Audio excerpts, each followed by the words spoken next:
अस्सलाम वालेकुम। आज केमिस्ट्री ग्रेड 10 का चैप्टर नंबर 3 शुरू करने जा रहे हैं हम लोग।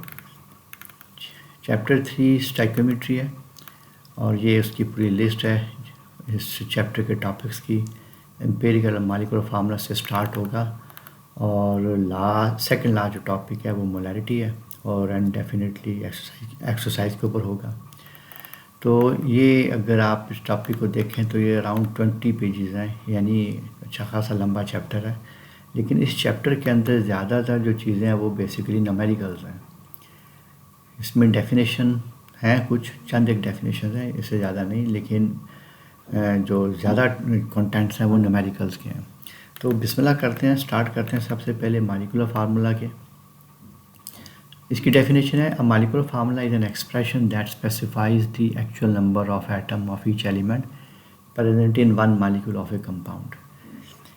इस डेफिनेशन को समझने की कोशिश करते हैं तो वाइट बोर्ड पे चले जाते हैं। अकॉर्डिंग टू डेफिनेशन हमारे उसके अंदर जो फार्मूलाज दिए हुए हैं उसमें है कुछ 3 फार्मूलाज हैं। नंबर 1 पे आया था हमारे पास बेंजीन।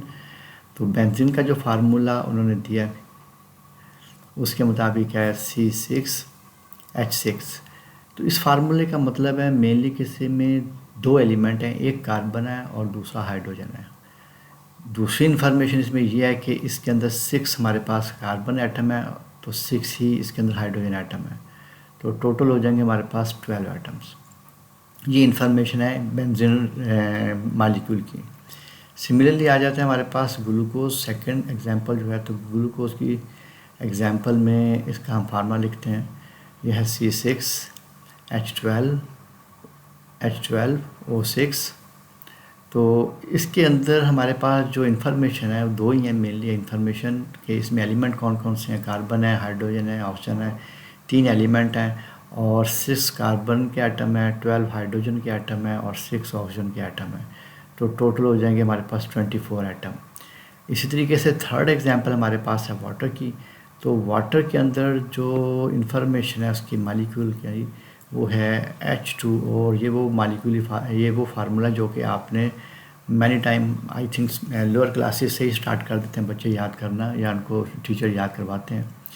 तो इसमें 2 एलिमेंट है सिर्फ, एक हाइड्रोजन और दूसरा ऑक्सीजन, और नंबर ऑफ एटम हाइड्रोजन के 2 हैं और ऑक्सीजन का 1 है। This is equal to 3। इस तरीके से हमारे पास यानी 3 जो एग्जांपल डिस्कस की थी हमने या लिखी थी वहाँ पर। Let us go back into our chapter.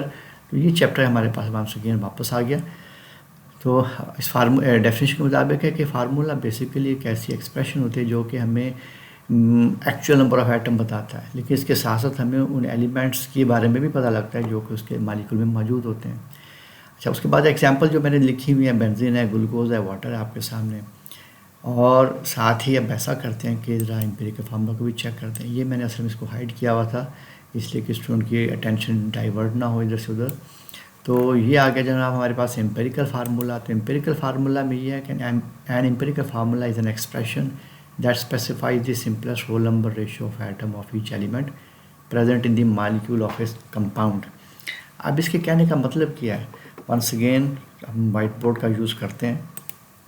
तो वाइट बोर्ड के अंदर एग्जांपल तो हमने वही रखी हुई है। तो एग्जांपल आए थे हमारे पास जनाब बेंजीन की। Once again let us go back into our same previous example benzene DNA। तो इसके अंदर हमारे पास है फार्मूला C6H6। तो करना ये होता है कि आपने इस फार्मूले के अंदर जितने भी एलिमेंट्स हैं उनकी रेशो लेनी है आपने, उनके एटम्स की। कार्बन के अगर 6 एटम है तो हाइड्रोजन के भी 6 एटम है। तो आप ट्राई करें कि इन एटम्स का सिंपलेस्ट रेशो लेने की कोशिश करें। इसके लिए डेफिनेटली हम एक ऐसा टेबल, ऐसा नंबर सेलेक्ट कर दें जो इन दोनों को डिवाइड कर सके। तो नज़र ये आ रहा है 6 से डिवाइड होगा। अगर मैं इसको डिवाइड करके दिखाऊं सबको तो ये आ जाएगा हमारे पास 6/6 और 6/6 दोनों को कटिंग के बाद 1:1, यानी कार्बन और हाइड्रोजन की आपस में जो रेशो है वो बेंजीन के अंदर 1:1 है। तो अगर आप इसे लिखना चाहें तो C1H1 लिखेंगे, लेकिन यूजली ये 1 नहीं लिखा जाता है फार्मूलाज के साथ, वो अंडरस्टूड होता है कि है इसके साथ। तो ये हमारे पास सिंपलेस्ट फार्मूला आ गया बेंजीन का। अच्छा, अब अगर आप सेकंड एग्जांपल को चेक करें, सेकंड एग्जांपल हमारे पास ग्लूकोज की थी। तो ग्लूकोज के अंदर देखते हैं कि फार्मूला आ गया हमारे पास तो ग्लूकोज है जनाब हमारे पास, ग्लूकोज। तो ग्लूकोज के फार्मूला में हमारे पास C6 था, H12 एंड O6 था। तो ऐसा करते हैं कि इसका रेशो लेते हैं, carbon ratio hydrogen ratio oxygen.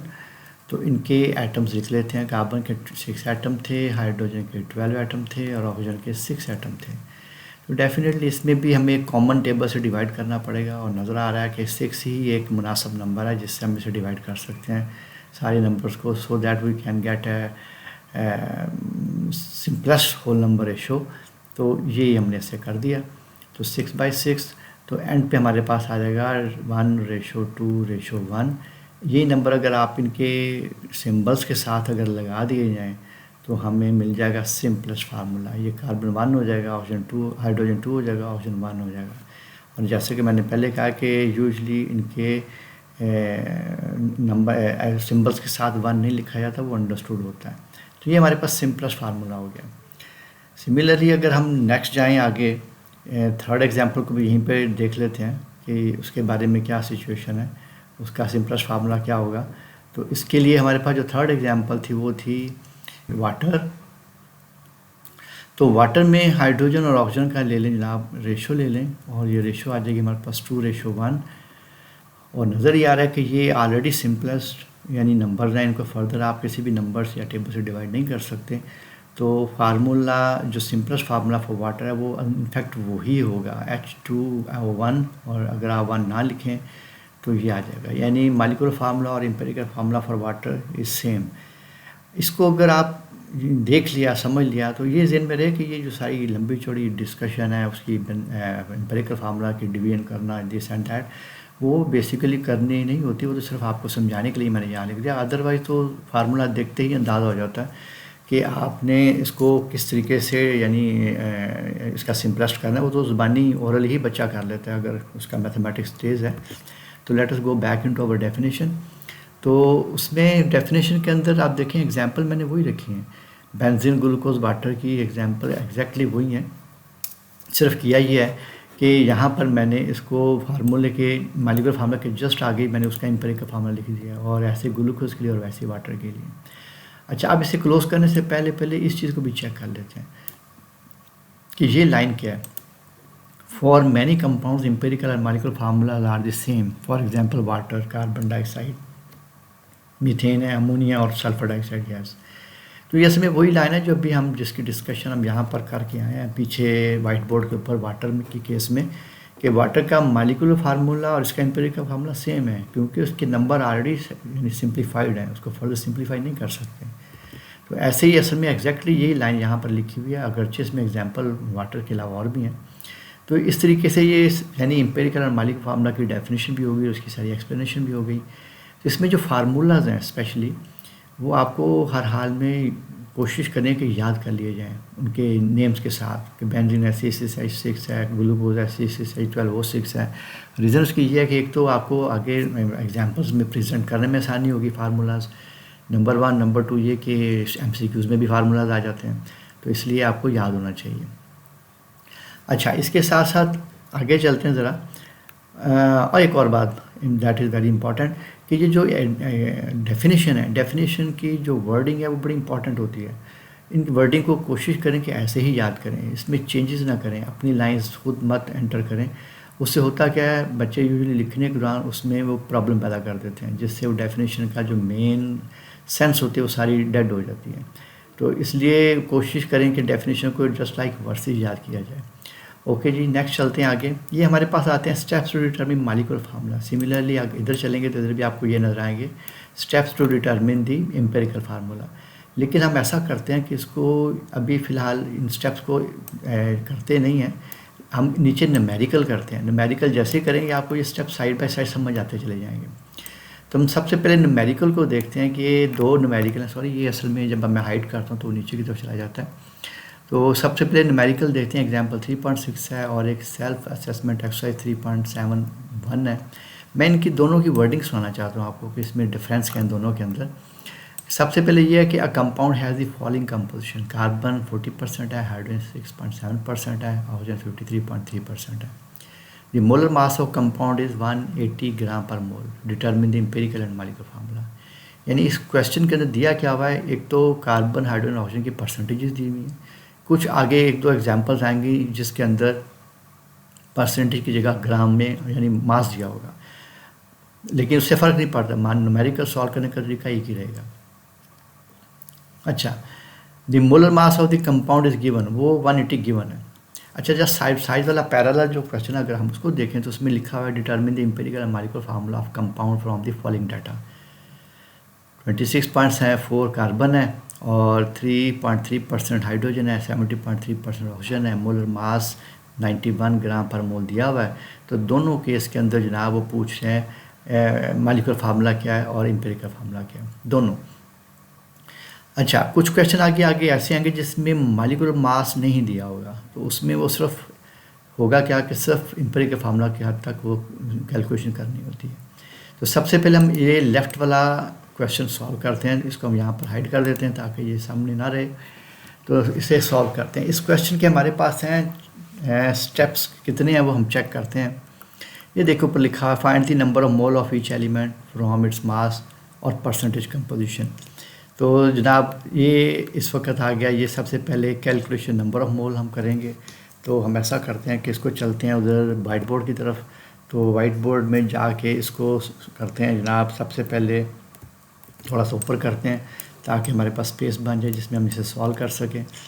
तो ये आ गई स्पेस, और उसके बाद हम लिखते हैं, स्टार्ट करेंगे यहाँ से, एक मिनट जी। तो बिस्मिल्लाह करते हैं जनाब। सबसे पहले हमारे पास है जी calculating the number of mole. तो कैलकुलेटिंग नंबर ऑफ मोल कैसे होगा, तो सबसे पहला स्टेप आने लगा यहाँ पर, ये आ गया number 1, number of moles calculate होने जा रहे हैं। नंबर ऑफ मोल्स, ये पहला स्टेप आ गया। तो पहले स्टेप में हमारे पास जनाब नंबर ऑफ मोल हैं कार्बन के, number of mole of carbon, number of mole of carbon of C, और परसेंटेज दी हुई है। इसमें आप परसेंटेज को वेट के तौर पर ही लें। तो 40 गिवन है हमारे पास, आपने लिखा 40 divided by molar mass of carbon, definitely it is 12। तो हम इसको सॉल्व बाद में करते हैं, पहले बाकी भी लिख लेते हैं। Number of moles of hydrogen. तो हाइड्रोजन के नंबर ऑफ मोल क्या है, इसका मास देख लेते हैं। परसेंटेज क्या है, परसेंटेज जो न्यूमेरिकल में दी हुई है वो 6.7 है।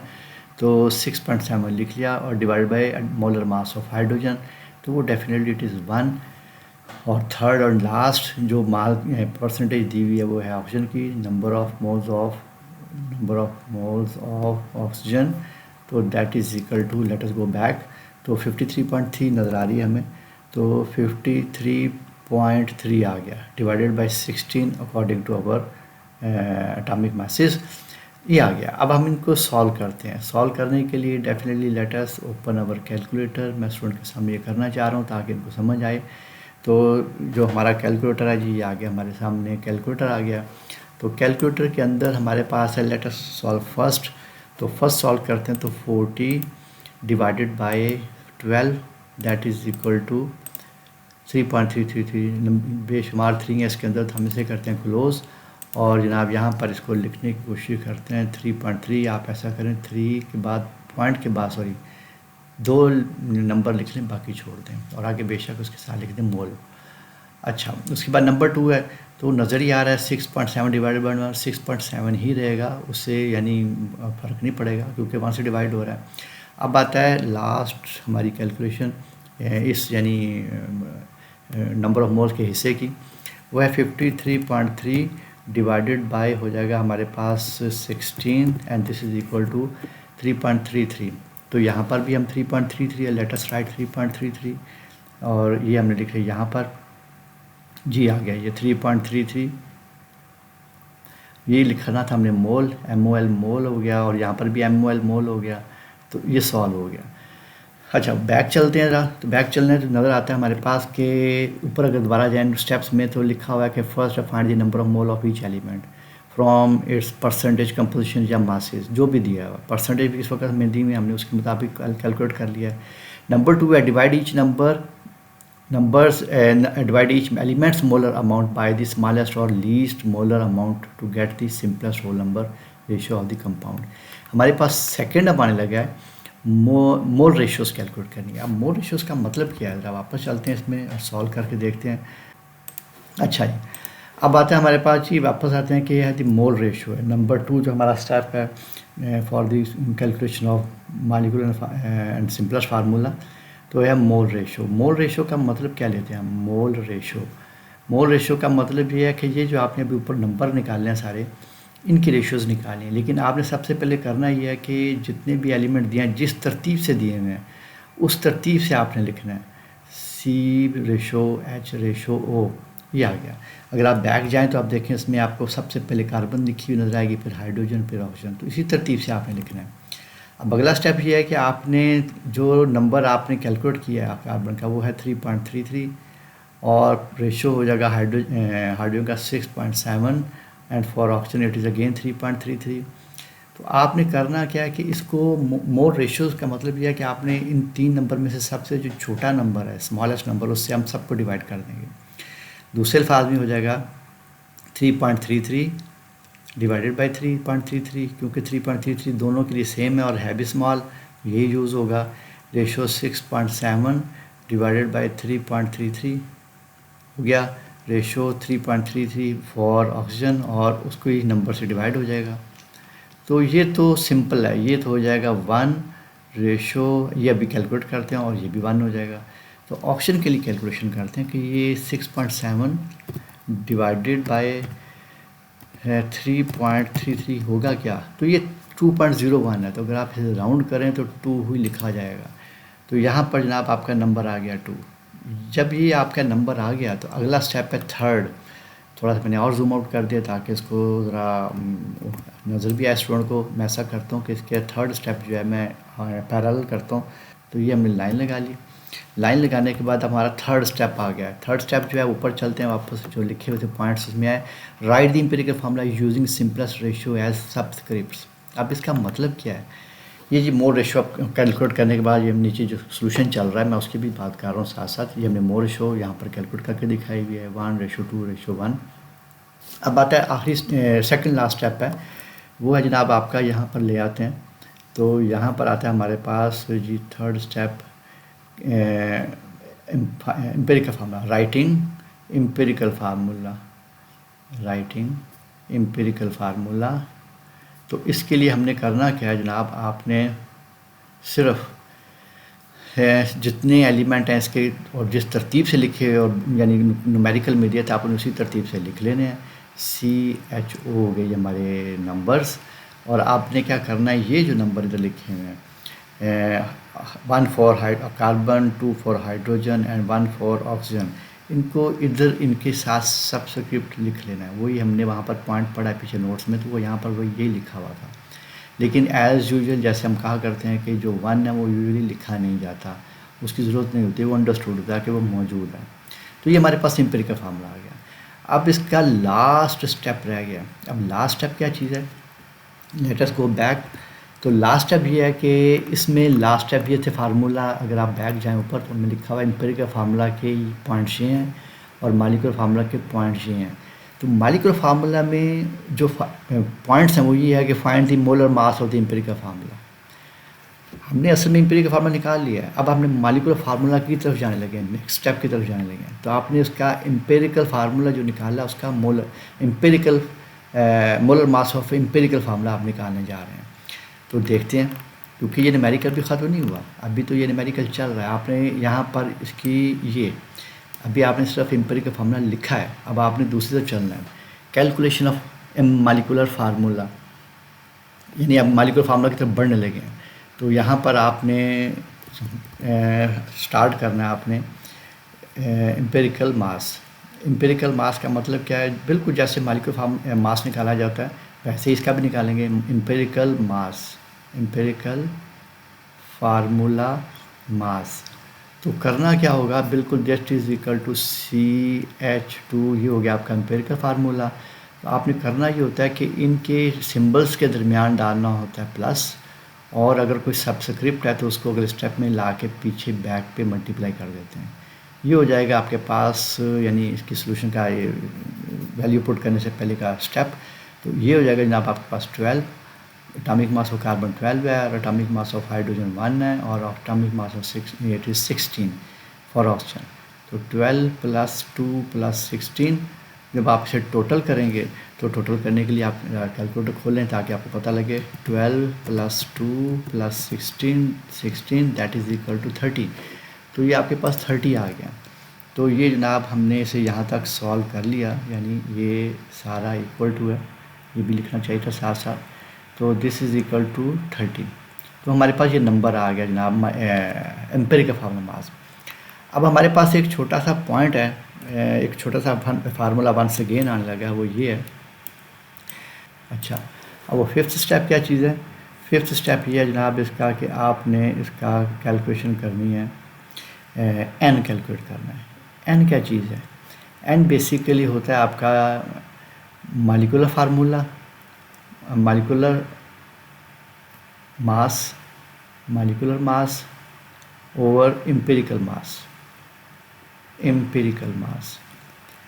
मॉलिक्यूलर मास जो है वो आपको न्यूमेरिकल में दिया होता है। आप अगर वापस चलते हैं देखते हैं तो न्यूमेरिकल में ऊपर जाके चेक करें तो इसमें ये देखें 180 ग्राम पर मोल गिवन है, ये वाला हिस्सा ये। तो इस 180 ग्राम को आपने 180 नंबर चाहिए आपको। आप वापस चलते हैं इधर तो लिखना चाहते हैं, स्टार्ट करते हैं लिखना है n = 180 जो न्यूमेरिकल में दिया हुआ है डिवाइडेड बाय एम्पिरिकल मास। ये आपने कैलकुलेट किया अभी थोड़ी देर पहले, तो इससे डिवाइड कर दें। तो दिस इज़ इक्वल टू, अगर आपका मैथमेटिक्स बहुत तेज़ है तो इट इज़ 6, n वैल्यू 6 आ गई। तो ये आ गया जी, हमारे पास n आ गया। अब ऐसा करते हैं कि इसको थोड़ा सा ऊपर करते हैं और अब आता है हमारे पास फार्मूला लिखने के। Molecular formula is equal to empirical formula, bracket में कर लें और मल्टीप्लाई n। ये मतलब इसका क्या है कि आपने एम्पिरिकल फार्मूला ये जो ऊपर लिखा है यहाँ पर ये वाला हिस्सा, ये इसको आपने ला के यहाँ लिख देना है, ये वाला हिस्सा इस पोजीशन पर। तो लिख देते हैं CH2O ब्रैकेट और n की चीज़ है, n भी आपने कैलकुलेट किया 6। अब ये एक स्पेशल किस्म की मल्टीप्लिकेशन है, इसमें आपने इन नंबर के साथ ये C1H2O1 जो 1 तो डेफिनेटली अपनी जगह पर है, मैंने इस वक्त लगा दिया है क्योंकि अब हम 6 को अंदर मल्टीप्लाई करने जा रहे हैं। तो आपने इनको इस तरीके से मल्टीप्लाई करना है कि इन सब सब्सक्रिप्ट के साथ ही मल्टीप्लाई हो, और ये हो जाएगा 12 और अगला जो हो जाएगा आपके पास ये भी हो जाएगा 6। तो इस तरीके से ये हमारा फार्मूला मॉलिक्यूलर फार्मूला सामने आ गया। अच्छा, अब बैक चलते हैं, ज़रा अपने नोट्स में देखते हैं वहाँ पर कैसे किया हुआ है। तो वहाँ पर जो सिचुएशन है ये आपके सामने ही है। हमने यहाँ पर writing the empirical formula, so the empirical formula CH2O आ गया और कैलकुलेशन ऑफ मॉलिक्यूलर फार्मूला में हमने पहले एम्पिरिकल फार्मूला मास कैलकुलेट किया है C2H+O, बिल्कुल वैसे जैसे मैंने अभी बोर्ड पर किया था। और उसके बाद n कैलकुलेट किया, मॉलिक्यूलर मास और एम्पिरिकल फार्मूला मास 6 आ गया। और ये फार्मूला आ गया जो मैंने रेड से लिखा हुआ है कि molecular formula is equal to empirical formula into n। तो ये आपके सामने कैलकुलेशन सारी आ गई। तो इस पोजीशन पर आके हमने ये पूरा न्यूमेरिकल सॉल्व कर लिया। अब ऐसा करते हैं कि चलते हैं हम सेकंड न्यूमेरिकल की तरफ। तो सेकंड न्यूमेरिकल हमारे पास ये वाला हिस्सा है। तो सेकंड न्यूमेरिकल के अंदर जो गिवन चीज़ें हैं वो ये है जी, आपके पास है determine the empirical and molecular formula of compound from the following data. अच्छा जी, अब आते हैं हम सेकंड क्वेश्चन की तरफ। तो सेकंड क्वेश्चन जो हमारा लिखा हुआ है इधर कि कार्बन की पढ़ें 26.4 है, तो हम इसको लिखते हैं। मैंने वो ऐसा किया कि सिर्फ उसी जगह से मैंने वो नंबर सारे हटा दिए और हेडिंग ऐसी रखी है मैंने सारी। Number of mole for carbon ये है 26.4। तो ये आ गया हमारे पास 26.4 डिवाइडेड बाय, डेफिनेटली इसका एटॉमिक मास होगा 12। फिर आ जाएगा नंबर दूसरा देख लें, वो हाइड्रोजन है 3.3 है, तो 3.3 है और डिवाइड करेंगे डेफिनेटली हाइड्रोजन का एटॉमिक मास 1 है। फिर आ जाएगा number of mole of oxygen की अमाउंट जो है 70.3% है, तो 70.3% नहीं लिखेंगे आप, साथ सिर्फ उसका नंबर लिखेंगे और divided by 16। This is equal to, calculator निकालते हैं तो 26.34 हो गया, डिवाइडेड बाय हो जाएगा 12। This is equal to 2.2। तो 2.2 इधर लिख लेते हैं। तो ये आ गया जी हमारे पास 2.2 आ गया। फिर आ जाएगा number second number of mole of hydrogen, तो वो तो इजी है क्योंकि 1 से डिवाइड हो रहा है, नंबर रिपीट हो जाएगा। फिर आ जाएगा हमारे पास 70.3 यानी फॉर ऑक्सीजन, तो इसे कैलकुलेशन करते हैं। 70.3 divided by 16 that is equal to 4.4 कर लेते हैं इसे। 4.4 आ गया, ठीक है। अब आती है मोल रेशो। तो मोल रेशो कैलकुलेट करने के लिए आपको पता है कि क्या करना है, लास्ट टाइम भी हमने किया था। तो मोल रेशो कैलकुलेट करने के लिए आपने इन एलिमेंट्स को, ये जो भी आपने जिस तरतीब से क्वेश्चन में दिया हुआ है उस तरतीब से आप लिखेंगे। पहले कार्बन आएगा, फिर हाइड्रोजन आएगा और फिर रेशो ऑक्सीजन आएगी। कार्बन की जो रेशो आपने निकाली है, परसेंटेज नंबर ऑफ मोल निकाले हैं, वो है 2.2 और हाइड्रोजन का जनाब 3.3 और ऑक्सीजन का है जनाब आपके पास 4.4। Let us go back and check अब नेक्स्ट न्यूमेरिकल, उसमें भी देखें तकरीबन यही दिया हुआ है, सारा यही सॉल्व किया हुआ हमने। तो ओके ठीक है। तो अब हमारे पास इसमें जो सबसे स्मॉल नंबर है वो आपके पास 2.2 ही है। तो हम ऐसा करते हैं 2.2 को छोटा नंबर से ही डिवाइड करना होता है। 2.2 से डिवाइड करेंगे उसको खुद भी, 3.3 को भी करेंगे उसी से, और फिर आएगा हमारे पास 4.4 और डिवाइडेड बाय 2.2। अब आप ऐसा करते हैं कि ये तो नज़र ही आ रहा है 1 है क्योंकि वो सेम नंबर डिवाइड हो रहा है। तो हम ऐसा करते हैं, डिवाइड करते हैं इसको, 3.3 को डिवाइड करते हैं 2.2 से, तो ये आया था 1.5। तो 1.5 को हम लिखते हैं ऐसे ही। इसको इम्पॉर्टेंट पॉइंट यहाँ पर ये है कि 1.5 आ जाए या 1.25 आ जाए तो उसको हम राउंड नहीं करते। 4.4 divided by 2.2 this is equal to 2, तो ये 2 आ गया। हमारे पास जो रेशो आई इनकी मोल रेशो वो 1, 1.5 और 2 है। ऐसे केस में जब कोई नंबर 1.5 आ जाए या 1.25 आ जाए, तो ऐसे केस में हम उसे राउंड नहीं करते बल्कि एक ऐसे नंबर से मल्टीप्लाई करते हैं जिससे ये ऑटोमेटिकली राउंड हो जाए। आपने इस तीनों नंबर को 2 से मल्टीप्लाई कर दें तो देखें होगा क्या, 2 को 1 से मल्टीप्लाई किया तो हो जाएगा, ये तो डेफिनेटली 2 ही रहेगा। और 2 को मल्टीप्लाई किया 1.5 से, तो अभी देखते हैं क्या होगा। 2 को 2 से मल्टीप्लाई करेंगे तो सारे जानते ही हैं 2, और ये हो जाएगा जनाब 3 और ये हो जाएगा जनाब आपके पास 4। तो ये आपके पास नंबर आ गए 2, 3, 4। ये स्पेशल केस है कि जब आपके पास 1.5 आ जाए, और अगर 1.25 आएगा तो फिर हम 4 से मल्टीप्लाई करते हैं क्योंकि 1.25 या 4 से मल्टीप्लाई होगा तो वो 1 कर देता है उसको। तो ये एक स्पेशल केस है, एक एक्सेप्शन है जो हमें ज़हन में रखनी पड़ेगी। अच्छा, थोड़ा सा इसे डाउन करते हैं। अब इसको लिखते हैं राइटिंग एम्पिरिकल फार्मूला। तो फिर वही पॉइंट यहाँ किया कि जिस तरतीब से एलिमेंट लिखे हुए हैं आपने उसी तरतीब से लिख लेना है। यानी अगर पहले डिस्क्रिप्शन में कार्बन लिखा है तो पहले कार्बन आएगा, फिर हाइड्रोजन, फिर ऑक्सीजन। अब ये जो नंबर आपने नीचे कैलकुलेट किए हैं मोल रेशोज़, वो आपने यहाँ पर लगा देने हैं 3, 4 एंड 2, 3 एंड 4। ये हमारे पास एम्पिरिकल फार्मूला आ गया और ये आपने सबस्क्रिप्ट की शेप में लिखना है। अच्छा, let us go back and into our notes and check, हमने ऐसे निकाला था तो ये जनाब हमारे पास एग्जैक्टली वैसे ही आया है C2H3NO। अब हमने एम्पिरिकल फार्मूला मास कैलकुलेट करना है। तो इसके लिए क्या होगा जनाब, ये सॉरी इसको काटना पड़ेगा क्योंकि ये नहीं है हमारा। अब इसे लिखते हैं जनाब एम्पिरिकल फार्मूला मास, क्योंकि मैंने वही चीज़ जो लास्ट पिछले क्वेश्चन में लिखा था मैंने उसकी मेन हेडिंग वही रहने दी, बाकी अंदर से उसे उड़ा दिया था, डिलीट कर दिया था, इरेज कर दिया, so that we can adjust next numerical here. तो हमने क्या किया जनाब, ये आपके पास फार्मूला आ चुका है एम्पिरिकल CH3NO4। तो अगले स्टेप में क्या करना है, क्या है कि आपने ये सारे सिंबल जो आपने लिखे हैं वो ऐसे ही लिख देने हैं और सिर्फ एक काम करना है कि इनके जो नंबर हैं, जो ये 2 है उसकी बैक पे ले जाना है, और ये जो नंबर 3 है हाइड्रोजन की बैक पे ले जाना है, और 4 जो है ऑक्सीजन की बैक पे ले जाना है। लेकिन एक इम्पॉर्टेंट पॉइंट ये है कि जब आप 4 लिखेंगे तो इट लुक्स लाइक 40। तो ऑक्सीजन के केस में स्पेशली आपको ब्रैकेट डालनी पड़ेगी, बाकी बेशक रहने दें, लेकिन ऑक्सीजन के केस में specially. After that put atomic message, carbon के लिए 12 होता है, हाइड्रोजन के लिए 1 होता है और ऑक्सीजन के लिए 4 × 16 होगा। इनको मल्टीप्लाई करते हैं तो ये हो जाएगा 24, 3 1 3 होगा और 64 हो जाएगा ये।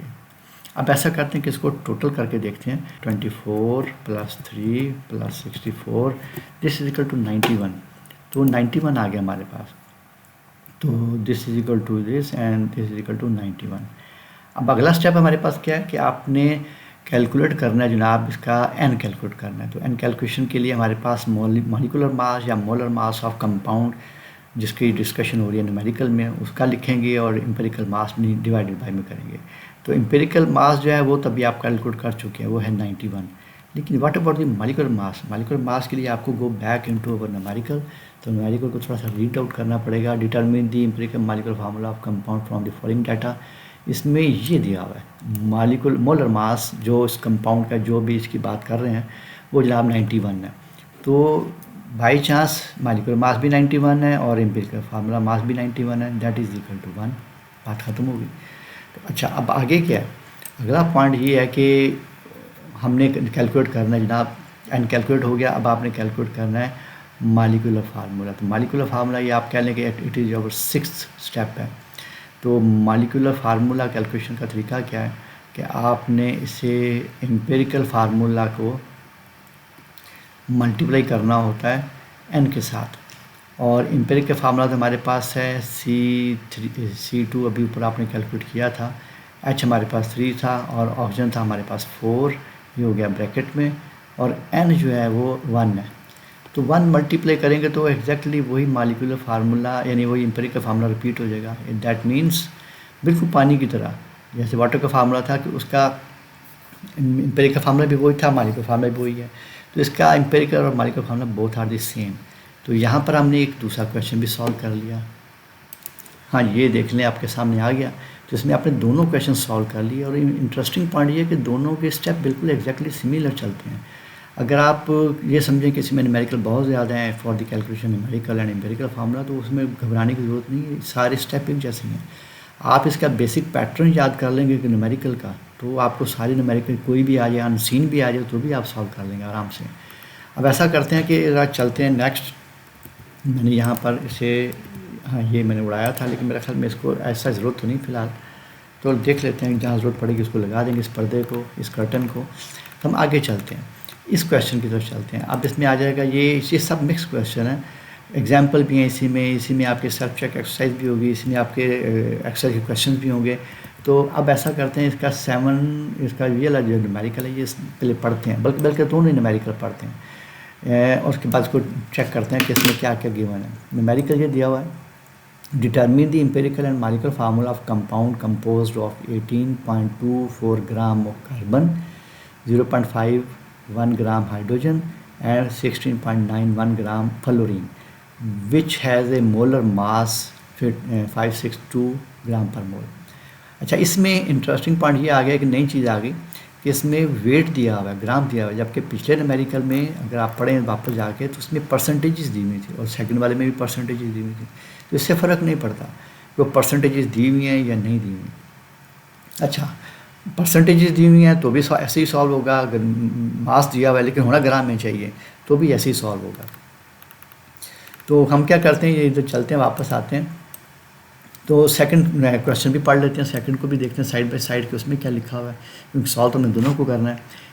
Analysis of compound used in photography indicated the following chemical composition, 65.45% carbon जो है, और उसके बाद 5.45% हाइड्रोजन है एंड 29.09% ऑक्सीजन है।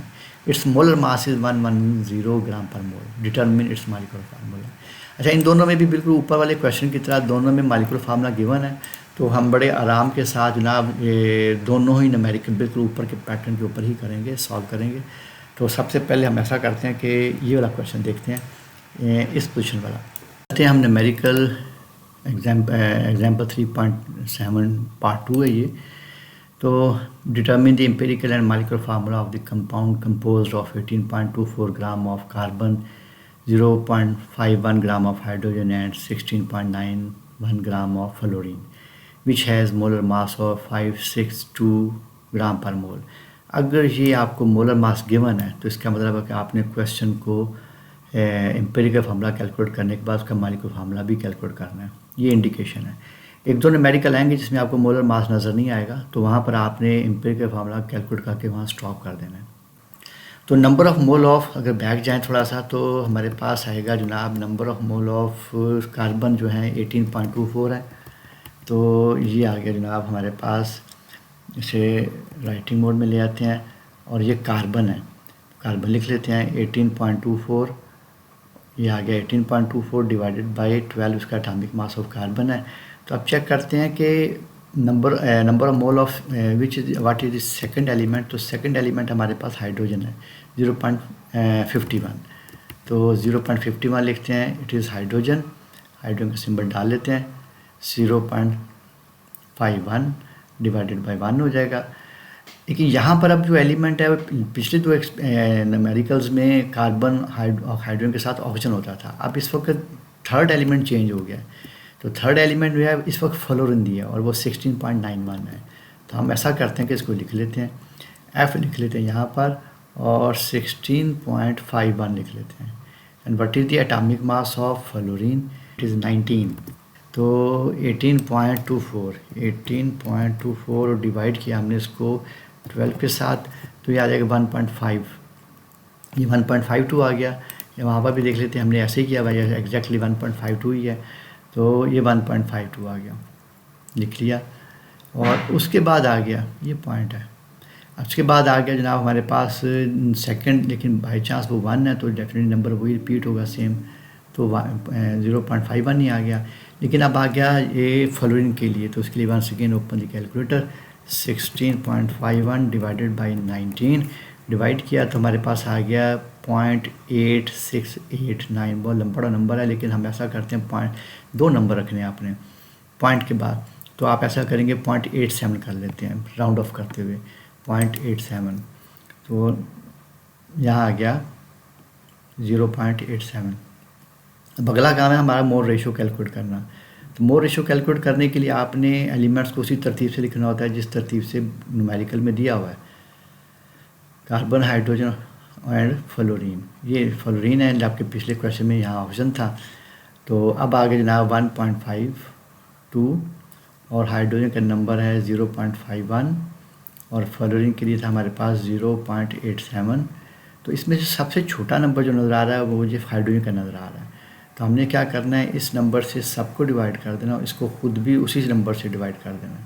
0.51 रेशो 0.51 डिवाइडेड बाई 0.51, ठीक है। उसके बाद आएगा 0.87 डिवाइडेड बाई 0.851। अच्छा, अब इसमें ये तो हमें क्लियर है 100% कि ये जो नंबर है ये तो 1 ही रहेगा क्योंकि उसी से डिवाइड हो रहा है। अब बाकी को चेक कर लेते हैं। उसके लिए late us open the calculator और 1.52 से डिवाइड करते हैं 0.51, और सॉरी ये मैंने गलत कर दिया, 0.51। तो जब डिवाइड करेंगे तो हमारे पास आ गया 2.9। अब यहाँ पर ये आप इसे राउंड ऑफ कर सकते हैं, आप इसे 3 कर सकते हैं। तो ये आ गया हमारे पास 3।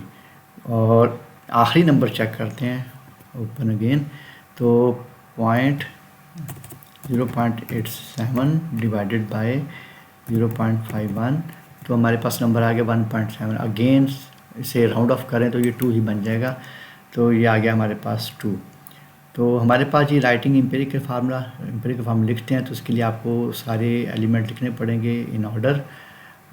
इसे आ गया CH और लास्ट नंबर था हमारा पास फ्लोरीन। तो इन नंबर को यहाँ लिख देना है, 3 for carbon, 1 for hydrogen and 2 for fluorine. जिससे आप फर्दर सिंप्लीफाई करें, यानी इंस्टेड ऑफ राइटिंग 1 आप सिर्फ इसे छोड़ दें 1 को, और ये हमारे पास फार्मूला है। Let us compare it with our notes. तो ये आ जाएगा जनाब हमारे पास C, बिल्कुल एग्जैक्टली ऐसे ही है, ठीक है, ओके। अब अगला पॉइंट क्या था कि एम्पिरिकल मास निकालना। आपने इसका एम्पिरिकल मास निकालने के लिए इसको थोड़ा सा साइड पे ले जाते हैं, ज़रा नज़र आए स्टूडेंट को भी। तो एम्पिरिकल मास निकालने के लिए आपको करना क्या है, ये आपके पास फार्मूला आ गया C3H और F2 आ गया, ये आपका एम्पिरिकल फार्मूला है। आपने करना क्या है कि इनके दरमियान सिंबल्स के दरमियान डाल देंगे प्लस, और उसके बाद जो नंबर है उसको ले जाके बैक पे मल्टीप्लाई कर देते हैं। C3C हो जाएगा, H के साथ कोई नंबर नहीं है, फ्लोरीन के साथ 2 है, 2 बैक पे नंबर मल्टीप्लाई हो जाएगा। 3 के साथ आप 12 मल्टीप्लाई करेंगे, आप ब्रैकेट लिखना चाहें लिख लें, जस्ट मल्टीप्लाई करें तो भी ठीक है। +2 मल्टीप्लाई इसका जनाब मोलर मास क्या होगा फ्लोरीन का, वो आपको पता ही है, वो 19 है, अभी आपने यूज़ भी किया इसको। तो ये आ जाएगा जनाब 36 + 1 38। तो अब इनको ऐड करके देखते हैं, ज़रा ऐड करके देखते हैं तो हमारे पास आ जाएगा जनाब 36 + 1 + 38 दिस इज इक्वल टू 75। तो 75 आ गया हमारा ये सारा कैलकुलेशन के बाद, दिस इज इक्वल टू 75 हो गया। अब हम ऐसा करते हैं कि इसको थोड़ा सा ऊपर करते हैं और इसका एन कैलकुलेट करते हैं। तो एन कैलकुलेशन के लिए आपको क्या चाहिए, तो अब आ जाएगा आपके पास इसका मॉलिक्यूलर मास। तो let us go back into the numerical and check it. It is 562.0, basically 562 ही हुआ। तो ये आ जाएगा हमारे पास 562.0 लिखने की ज़रूरत नहीं है सच, तो डिवाइडेड बाय 75 आप कैलकुलेट कर चुके हैं। तो let us open our calculator. तो कैलकुलेट करते हैं 562 divided by 75, this is equal to 7.5, तकरीबन 7.5। लेकिन ये नंबर होल होना चाहिए। तो कैसे होल होगा हमारे पास, इसको आ जाएगा जनाब हमारे पास 7.5, हमने इसको राउंड करके 8 लिखा होगा। मैं इसलिए बैक की तरफ चला गया हूँ ताकि आपको नज़र भी आए। तो यहाँ पर आपको इसे होल करना पड़ेगा 7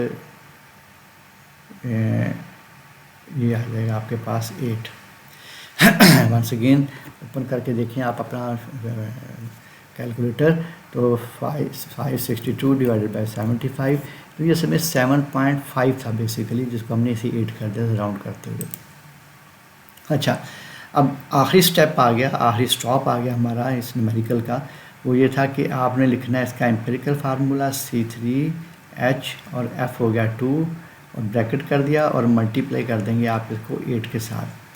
अब इसकी ख़ास बात क्या है कि इसके अंदर आपने सिर्फ एक काम ये करना है कि ये जो नंबर है ये वाला, इस नंबर को आपने मल्टीप्लाई करना होता है इन सब्सक्रिप्ट के साथ। यहाँ पर हाइड्रोजन के साथ nothing is there but definitely here it is 1। तो आप लिखेंगे 24, H आ जाएगा 8 और F आ जाएगा 16। तो ये हमारे पास फार्मूला आ गया उसका, molecular formula for given question. तो let us go back into our numerical and check. तो ये एग्जैक्टली वही है, ठीक है। हमने एक न्यूमेरिकल और सॉल्व कर लिया। हम ऐसा करते हैं कि फिर वंस अगेन हम अपने उस पूरे हिस्से को, यानी जो पीछे न्यूमेरिकल हमारा वाइट बोर्ड है, तो इस वाइट बोर्ड की ये सारा हिस्सा हम इसे वॉश आउट करेंगे और वॉश आउट करने के बाद हम इसके इस नेक्स्ट न्यूमेरिकल को सॉल्व करते हैं। अच्छा जी, अब आए थे हम क्वेश्चन नंबर 2 पार्ट 1। ये असल में एक्सरसाइज का क्वेश्चन है। तो ये सारे मैंने असल में एक ही जगह सॉल्व कर दिए हैं ताकि हमें अलग अलग सॉल्व ना करना पड़े कि यहाँ भी सॉल्व करें, एक्सरसाइज के अंदर जाके भी करें। तो ये क्वेश्चन जो है उसको हमने पहले भी पढ़ा था, लेकिन वंस अगेन ये इस वक्त कार्बन एलिमेंट जो गिवन है न्यूमेरिकल में, कार्बन है, हाइड्रोजन और ऑक्सीजन है। फिर वही एलिमेंट रिपीट हो गए जो पहले और फर्स्ट और सेकंड क्वेश्चन में थे। तो अब जनाब हमारे पास है, इसको नंबर्स को हम वहाँ पर यूज़ करते हैं और कोशिश करते हैं सॉल्व करने की। Let us go back into our working area. तो वर्किंग एरिया में हमारे पास इस वक्त जो है ये आ गया हमारे पास जी, अकॉर्डिंग टू न्यूमेरिकल कार्बन है। तो कार्बन के अमाउंट गिवन है हमारे पास 65.45। तो लिखते हैं चल के 65.45 है। और इसको क्योंकि मोल्स निकाल रहे हैं तो इसको इसके मोलर मास से, यानी एटॉमिक मास डेफिनेटली एलिमेंट है तो एटॉमिक मास ही होगा, डिवाइड करना पड़ेगा। और इसके बाद number of mole of hydrogen calculate करने हैं, क्योंकि एलिमेंट हमारे पास कार्बन, हाइड्रोजन, ऑक्सीजन ही है। तो हाइड्रोजन की जो हमारे पास है वैल्यू, जो अमाउंट दी हुई है वो 5.45% है। तो चेक करते हैं 4, मेरे ख्याल में लेट मी चेक अगेन, मेरे लगा जैसे मैंने 5.45 है। तो 5.45 और divided by atomic mass of hydrogen, it is 1 definitely, and number of mole of oxygen. तो number of mole of oxygen, go back and check it. तो चेकिंग करते हुए पता लगता है कि 29.09% है जनाब हमारे पास ऑक्सीजन, 29.09% है ऑक्सीजन। और इसको डिवाइड करेंगे हम जनाब ऑक्सीजन के एटॉमिक मास के साथ, वो 16। लेकिन बाकी सॉल्व करने से पहले इसको मैं रिपीट कर देता हूँ, लिख देता हूँ, क्योंकि ये 5.45 ही रिपीट होगा क्योंकि डिवाइड हो रहा है 1 से। तो अगला काम करते हैं कि अब उनको सॉल्व कर लेते हैं। थे let us open our calculator. तो 65.45 है, डिवाइडेड बाय 12 हो जाएगा। This is equal to 5.45। तो हम ऐसा करते हैं कि इसको लिख लेते हैं जनाब, दिस इज़ इक्वल टू 5.5। हम इसे 5.5 लिख लेते हैं, बल्कि 4.5 ही रहने देते हैं अभी। ये आ गया, ठीक है। अब आ गया नेक्स्ट लास्ट हाइड्रो में, तो हम कैलकुलेट कर चुके हैं। तो अपना नंबर करते हैं ओपन, ये इसको चेक करते हैं और सॉल्व करते हैं for oxygen. 29.09 divided by 16, this is equal to 1.8। तो हम इसे 1.82 लिख लेते हैं क्योंकि पॉइंट के बाद 2 नंबर रखने होते हैं। तो हमने इसे लिखते हैं 1.82 लिख लिया, ठीक है जी, ये हो गया। अब मोल रेशो निकालनी है। तो मोल रेशो निकालने के लिए डेफिनेटली हमने याद होगा कि जो एलिमेंट हैं उनको उसी तरतीब से लिख लेते हैं और उनके दरमियान रेशो डाल दें, और उनकी जो रेशोज़ आपने कैलकुलेट किए हैं, सॉरी ये मोल्स कैलकुलेट किए हैं क्योंकि मोल रेशो है। तो ये लिख लिया आपने, और उसके बाद आ जाएगा दूसरा नंबर भी बाई चांस वही आ रहा है। तो थर्ड पॉइंट है हमारा 1.82 है, ठीक है। अब आपने इसमें स्मॉलेस्ट नंबर डेफिनेटली वो ऑक्सीजन का ही है, तो हम उससे पूरी यानी नंबर्स को डिवाइड कर देंगे। तो ये आ जाएगा 1.82 हो जाएगा, फिर आ जाएगा 5.45 डिवाइडेड बाय 1.82 हो जाएगा, और एंड वाला हो जाएगा 1.82 को उसी से डिवाइड करना है, तो 1.82। ये तो हमें पता ही, इसका नंबर तो आ जाएगा 1। बाकियों को चेक कर लेते हैं।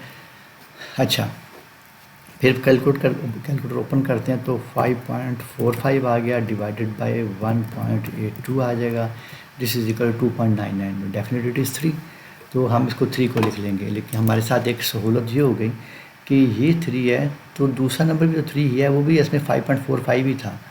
तो ये आ गया हमारे पास 331। तो उसके बाद जनाब आ गया अगला पॉइंट जो हमारे पास, राइटिंग एम्पिरिकल फार्मूला। तो आपने जो सिंबल्स हैं उनको आपने तरतीब से लिख लेना है। CHO लिखने के बाद आपने उनके नंबर्स को उनके साथ सबस्क्रिप्ट की शेप में लिख लेना है। 3 आ गया और 1 आ गया, लेकिन सबको पता है कि हमने 1 नहीं लिखना, लेकिन वो तो मैं डेफिनेटली बच्चों को समझाने के लिए लिख देता हूँ, लेकिन अदरवाइज़ ज़रूरत नहीं होती। तो ये आ गया हमारे पास एम्पिरिकल फार्मूला। अच्छा, अगला स्टेप है हमारे पास एम्पिरिकल फार्मूला मास निकालना है। आपने फार्मूला लिख लिया यहाँ पर, ठीक है जी, लिख लिया। और उसके बाद आपने इन सिंबल्स के दरमियान डालना है प्लस साइन, ये प्लस साइन डाल दिया और ये आ गया।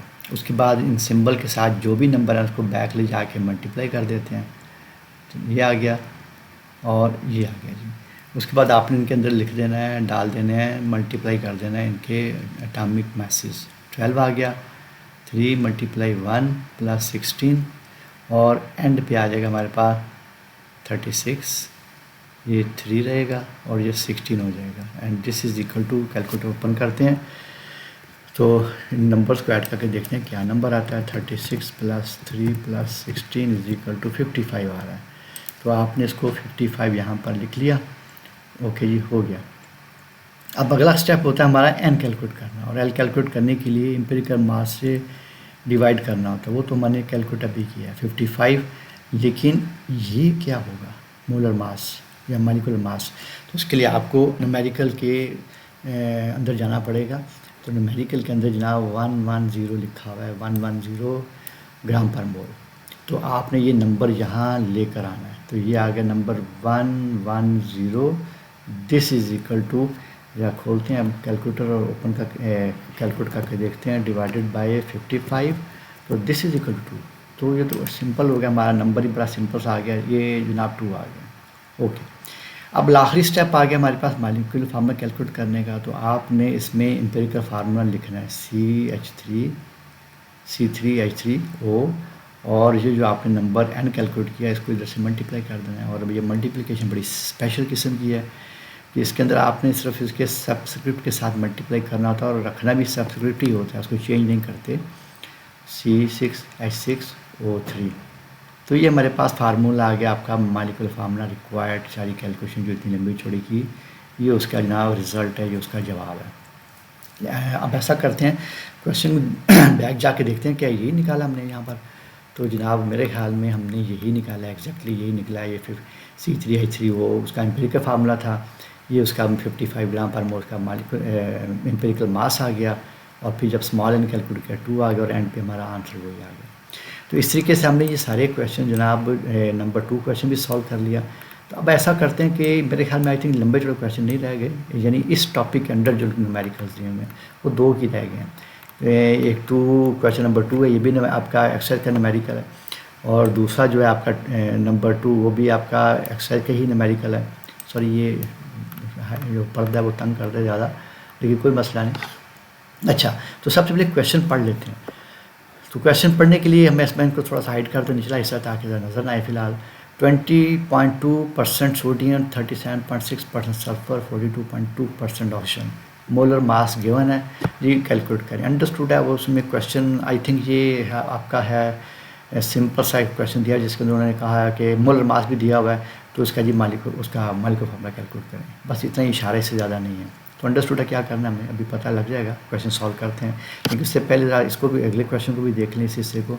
Calculate the empirical formula of a compound that contain 40% carbon, 6.7% hydrogen and 53.3% by mass. अच्छा, इस न्यूमेरिकल को आप देखें, ये बिल्कुल फर्स्ट टाइम नया न्यूमेरिकल आया एक तरह का। कैलकुलेशन सारी पूछी हुई है उसने एम्पिरिकल, लेकिन उसने इसका ये वाला मास नहीं गिवन, ये वाला हिस्सा। इसका मतलब है कि ये जो न्यूमेरिकल जब सॉल्व होगा तो इसने सिर्फ एम्पिरिकल फार्मूला तक जाके स्टॉप हो जाए, बस वहाँ तक कैलकुलेशन होगी। उसके बाद आगे क्योंकि नंबर नहीं दिया हुआ मोलर मास, इसका मतलब है कि मॉलिक्यूलर मास कैलकुलेशन करने की ज़रूरत नहीं इसमें, वो पूछी ही नहीं हुई। बहरहाल वो तो जब क्वेश्चन करेंगे तब करेंगे, मैंने सिर्फ जस्ट कंपेयर करवाया इनको आपस में। तो हम ऐसा करते हैं कि इसको अब सॉल्व करते हैं। चलें जी, चलते हैं हम अपने उस बोर्ड की तरफ। तो बोर्ड में आ गया जी, नंबर ऑफ मोल कैलकुलेट करने हैं आपने। तो इसको थोड़ा सा मैं थोड़ा सा जूम इन कर दूं ताकि कुछ नज़र तो आए। तो ये आ गया हमारे पास हमें नंबर ऑफ मोल। अब वापस जाना पड़ेगा कौन कौन से एलिमेंट हैं, तो चेक करते हैं ज़रा हमारे एलिमेंट कौन कौन से थे जी। इसमें अकॉर्डिंग टू क्वेश्चन सोडियम है, सल्फ़र है और ऑक्सीजन है। ये बिल्कुल एलिमेंट चेंज हो गए हमारे।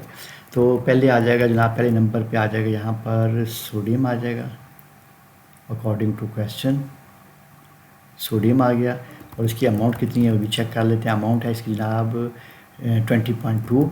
तो 20.2 से डिवाइड 20.2 तो हो गया यहाँ पर इसका मास जो गिवन है, सॉरी, तो डिवाइडेड बाय हो जाएगा इसका, सॉरी मैं इसको थोड़ा रेड्यूस कर दूँ, ये आ गया 20.2 डिवाइडेड बाय इसका atomic mass of sulphur sodium है 23। तभी आपके नंबर ऑफ मोल्स कैलकुलेट होंगे, क्योंकि मोलर मास से डिवाइड करना होता है। फिर आ जाएगा molar mass of, go back and check, तो ये आ जाएगा सल्फ़र है, और सल्फ़र की जो अमाउंट गिवन है वो है 37.6। तो 30 यहाँ सल्फ़र लिख लिया सिंबल 37.6, और सल्फ़र का एटॉमिक मास होता है 32। अब आ जाएगा लास्ट, और लास्ट हमारे पास है वो जी आपके पास ऑक्सीजन है, और 42.2 है। तो ऑक्सीजन आ गया यहाँ पर, और 42.2, और ऑक्सीजन का एटॉमिक मास 16 होता है। अच्छा जी, अब इसकी कैलकुलेशन स्टार्ट होने लगी है। तो कैलकुलेशन के लिए हम इसे ओपन कर लेते हैं जनाब। ओपन कर लिया, तो 20.2 डिवाइडेड बाय 23, तो आ गया हमारे पास 0.87.8। तो इसे लिख लेते हैं यहाँ पर, this is equal to, number क्या था, let us go back into calculator, 0.87। तो हम इससे ऐसा कर लेते हैं पॉइंट, क्योंकि नंबर पॉइंट के बाद 2 ही रखने होते हैं, तो 0.88 कर देते हैं। तो 0.88 कर दिया, ठीक है जी। अब आ गया हमारे पास सेकंड कैलकुलेशन करनी है, तो इसको पहले क्लियर कर लें। फिर आएगा 37.6 डिवाइडेड बाय 32, तो दिस इज़ इक्वल टू 1.175। हम इसे 1.18 कर लेते हैं, दिस इज़ इक्वल टू 1.18। अब आते हैं नेक्स्ट हमारे पास।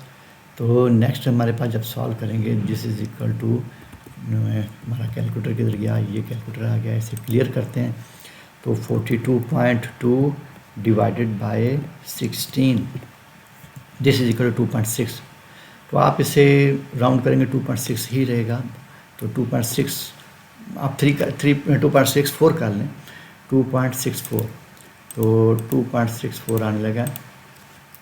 लिखते हैं इधर 2.64। ठीक है जी, ये हमारे पास नंबर आ गया। अब मोल रेशियो निकालनी है। मोल रेशियो के लिए पहले सिंबल लिखेंगे, सिंबल उसी तरतीब से लिखेंगे जिस तरतीब से क्वेश्चन में दिया हुआ है। सोडियम है, सल्फ़र है और ऑक्सीजन है। तो सोडियम का हमारे पास है 0.88 जो मोल आपने भी कैलकुलेट किए हैं। रेशियो आ जाएगी सल्फ़र की 1.18 है। फिर रेशियो आ जाएगा ऑक्सीजन का, वो है 2.64 है। तो पॉइंट थोड़ा सा क्लियर होना चाहिए, ये पॉइंट आ गया। तो इसमें डेफिनेटली जो नंबर सबसे स्मॉल है वो सोडियम का ही है 0.88। तो हम क्या करेंगे, इस नंबर से सब को डिवाइड कर देंगे और इसको खुद भी इसी से डिवाइड करेंगे। तो 0.88 आ गया। तो ये आ गया हमारे पास रेशो का साइन 1.18 है, डिवाइडेड बाय 0.88 आ गया। फिर रेशो आ जाएगा 2.64 है, डिवाइडेड बाय 0.88 आ गया। ठीक है, ये सच डेफिनेटली 1 ही है क्योंकि वो सेम नंबर डिवाइड हो रहा है। तो अब ओपन करते हैं हम अपना कैलकुलेटर। तो कैलकुलेटर हमारे सामने आ गया। तो कैलकुलेटर के लिए आपने जनाब 1.18 को डिवाइड करना है आपने 0.88 से।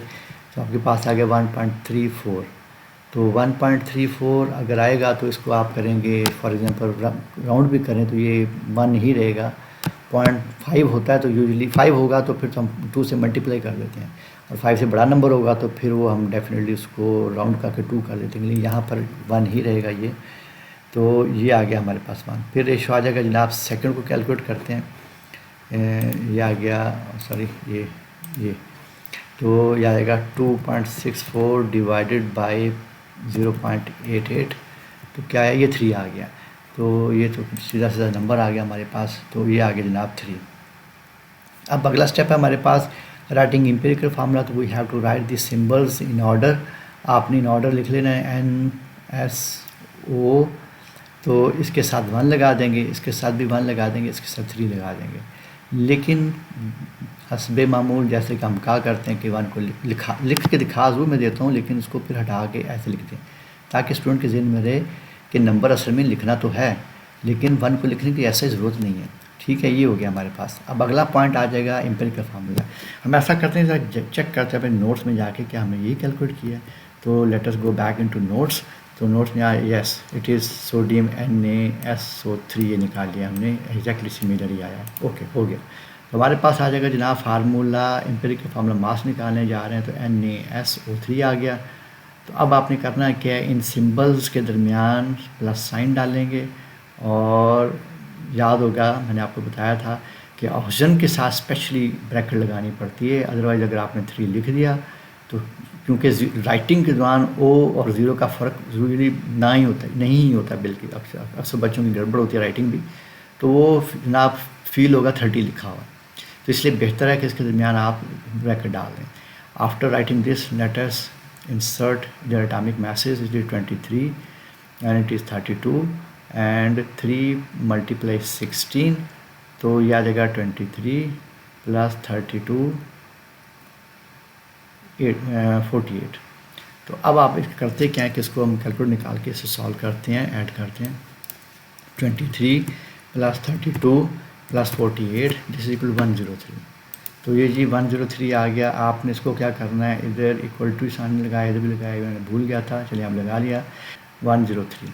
तो बेशक लगाना चाहे तो ग्राम पर मोल भी लगा सकते हैं, मैंने पीछे कहीं भी नहीं लगाया, लेकिन बेसिकली होना चाहिए, मॉलिक्यूलर मास हो या एम्पिरिकल मास हो, ये उसका यूनिट होता है। अच्छा, उसके बाद आपने कैलकुलेट करना है यहाँ पर स्मॉल एन। तो स्मॉल एन के लिए आपने डेफिनेटली डिवाइडेड बाय में तो 103 है, लेकिन इसका अपर जो न्यूमरेटर है उसमें क्या होगा, मॉलिक्यूलर मास होगा। तो उसके लिए late us go back into our numerical and फार्मूले। उसके जो न्यूमेरिकल के क्वेश्चन में लिखा हुआ है वो 682.8 है, 682.8। तो यहाँ आ जाएगा 682.8। अब फिर हमारी मदद करेगा कैलकुलेटर। तो कैलकुलेटर में आ जाएगा जी 682.8 divided by 103, this is equal to over 6.6। तो अब आप फिर बन सकें यहाँ पर इसे राउंड ऑफ करके 7 ही करना पड़ेगा। तो ये आ जाएगा हमारे पास 7। जनाब एम्पिरिकल फार्मूला आ गया इसका, इसको थोड़ा सा ऊपर कर लेते हैं ताकि स्टूडेंट को भी नज़र आए और मुझे थोड़ा लिखने में आसानी हो जाए। यहाँ पर आ गया जनाब आपका एम्पिरिकल फार्मूला NaSO3, और यहाँ आ जाएगा हमारे पास 7। ठीक है, तो अब ऐसे थोड़ा सॉल्व करते हैं, इसको क्लोज कर दें। This is equal to Na7 S7 और O21 हो जाएगा। अच्छा जी, अब ज़रा बैक चलते हैं, देखते हैं उधर क्या सूरत हाल है नोट्स में। तो ये आ जाएगी 103 और n आ गया 7 और एंड पे जब वैल्यू पुट किया आपने 7 को तो जस्ट 1 के स्टूडेंट के साथ 1 है 1 और बस एग्जैक्टली वही है साहब न्यूमेरिकल। तो इस तरीके से हमने ये न्यूमेरिकल भी सॉल्व कर लिया। तो for number of mole of carbon निकालने आपने तो कार्बन लिख लिया, तो उसकी वेट लिखना पड़ेगा। कार्बन का जो वेट है वो 40 दिया हुआ है और ये 40 आ गया डिवाइडेड बाय उसको उसके एटॉमिक मास, डेफिनेट कार्बन का एटॉमिक मास 12 है, 12 से डिवाइड करना पड़ेगा। और अब आ जाए वेट देखते हैं इसका परसेंट है वेट के तौर पे हम ले लेते हैं उसको। तो हाइड्रोजन के लिए लिखा हुआ है 6.7, तो ये आ जाएगा 6.7 डिवाइडेड बाय ये पॉइंट आ गया यहाँ पर और ये 1 आ गया, क्योंकि 1 से डिवाइड करना है क्योंकि एटॉमिक मास हाइड्रोजन का 1 है। और अब आता है हमारे पास number of mole of oxygen निकालना है, तो ऑक्सीजन के लिए 53.3 गिवन है, तो 53.3 आ गया और उसको डिवाइड करना है आपने 6 के साथ, सॉरी 16 के साथ। ये तो हमें पता ही है, सबको पता है 6.7 तो रिपीट हो जाना वैसे के वैसे ही। बाकी के लिए हमें खोलनी पड़ेगी, वो कैलकुलेटर खोलना पड़ेगा। तो 40 डिवाइडेड बाई 12 आ गया, तो 40 डिवाइड बाई 3.33 है, यानी हम इसे 3.33 ही रखते हैं। तो यहाँ पर आते हैं, लेकर आते हैं इसको नंबर को 3.33 आ गया। अब आ गया हमारा दूसरा, तो दूसरे के लिए यानी नेक्स्ट कैलकुलेशन के लिए इसको क्लियर कर लेते हैं पहले। तो 53.3 है, तो 53.3 को डिवाइड करेंगे हम 16 के साथ, तो ये आ गया हमारे पास 3.34, हम 3.34 ही रखते हैं। तो यहाँ पर आ गया हमारे पास 3.34, तो ये हमारे पास कैलकुलेशन हो गया। अब हमारे पास मोल रेशियो कैलकुलेट करनी है, तो मोल रेशियो के लिए we have to write this symbol exactly in the same order which is given in the numerical. तो ये आपके पास आ गया ये वाला CHO, तो C के लिए था हमने कैलकुलेट किया 3.33 और इसके लिए हाइड्रोजन के लिए क्या था 6.7 है और ऑक्सीजन के लिए 3.34 है। तो अब आपको स्मॉलेस्ट नंबर डेफिनेटली 3.33 ही है, तो इससे सबको डिवाइड कर देंगे, तो ये आ जाएगा 3.33 और इस पर आ जाएगा 6.7 डिवाइडेड बाई 3.33 और फिर रेशो आ जाएगी 3.34। बेसिकली ये भी 3.33 ही है, लेकिन चलें कोई नहीं, मसला कोई नहीं। ये 1 है तो ये कैलकुलेट कर लेते हैं, लेकिन मुझे पता है कि ये भी 1 ही आना है, लेकिन सबसे पहले कैलकुलेट करके इसी को देखते हैं कि 3.34 divided by 3.33 this is equal to 1.003, यानी वो 1 ही है बेसिकली। तो अब ऐसा करते हैं, इसको क्लियर करके फॉर हाइड्रोजन कैलकुलेट कर लेते हैं। 6.7 divided by 3.33 this is equal 2.01, यानी ये 2 ही है, तो ये आ गया नंबर 2। तो इस तरीके से ये कैलकुलेशन होगी, हमारी मोल रेशियो आ गई। और ये मोल रेशियो हमेशा वैसे राउंड नंबर में होना चाहिए, 1 for carbon, 2 for hydrogen and 1 for oxygen. तो let us write the empirical formula. तो एम्पिरिकल फार्मूला के लिए we have to write the symbol in the same order. तो ये आ जाएगा 1 2 1 और हस्बे मामूल जैसे मैं कहा करता हूँ कि हमने 1 नहीं लिखना, तो 1 नहीं लिखते, ये आ जाएगा। ये हमारे पास एम्पिरिकल फार्मूला आ गया। अच्छा, अब अगले स्टेप, क्योंकि क्वेश्चन में पूछा ही नहीं हुआ मॉलिक्यूलर मास, सॉरी अपना मॉलिक्यूलर फार्मूला पूछा ही नहीं हुआ, तो अगला जो सारे ये तीनों स्टेप्स हैं, ना इसकी ज़रूरत है, ना इसकी ज़रूरत है और ना इसकी ज़रूरत है। आपका जो मेन न्यूमेरिकल था वो सिर्फ इतना ही था कि ये सॉल्व हो गया जी, बात ख़त्म हो गई। ठीक है, बल्कि इसको चेक भी कर लें बेशक। तो फार्मूले को आप देखें CH2O यही निकाला हुआ है और यहाँ पर स्टॉप हो गया और इसके पैरेलल में यहाँ कोई भी चीज़ स्टॉप यानी सॉल्व नहीं की हुई, क्योंकि वो पूछा ही नहीं हुआ था। तो यहाँ पर आके हमारे पास जितने भी न्यूमेरिकल थे यानी related to empirical and molecular formula, वो सारे सॉल्व कर लिया हमने। अब आते हैं हम नेक्स्ट टॉपिक की तरफ, परसेंटेज कंपोजिशन। उसमें हमें डेफिनेशन है और एक उसका फार्मूला है, और डेफिनेटली बहुत छोटा सा स्मार्ट सा टॉपिक है। इस फार्मूले की बेस के ऊपर मेरे ख्याल में कुछ 4 या 5 न्यूमेरिकल हैं और ये इस तरह टॉपिक ख़त्म हो जाता है। तो डेफिनेशन पढ़ते हैं कि the relative amount of each element in a compound are expressed as percentage composition. तो आप इसको यूँ समझ सकते हैं जैसे कि वाटर है, उसका फार्मूला H2O है। तो चेक ये करना है कि इस फार्मूले के अंदर परसेंटेज हाइड्रोजन की कितनी शामिल है और ऑक्सीजन की कितनी है। तो उसके लिए ये फार्मूला यूज़ किया जाता है। Percentage of element is equal to molar mass of compound, जो डिनोमिनेटर में लिखा हुआ है, मल्टीप्लाई 100 कांस्टेंट है, और मोलर मास ऑफ एलिमेंट वो ऊपर लिखा जाएगा न्यूमरेटर में, मल्टीप्लाई n है। ये ब्लू शेप में स्मॉल n लिखा हुआ है, ये हमारी बुक के अंदर मौजूद नहीं, लेकिन it is an important entity, इसको होना चाहिए शामिल इसके अंदर, लेकिन यूजुअली ये लिखा नहीं जाता।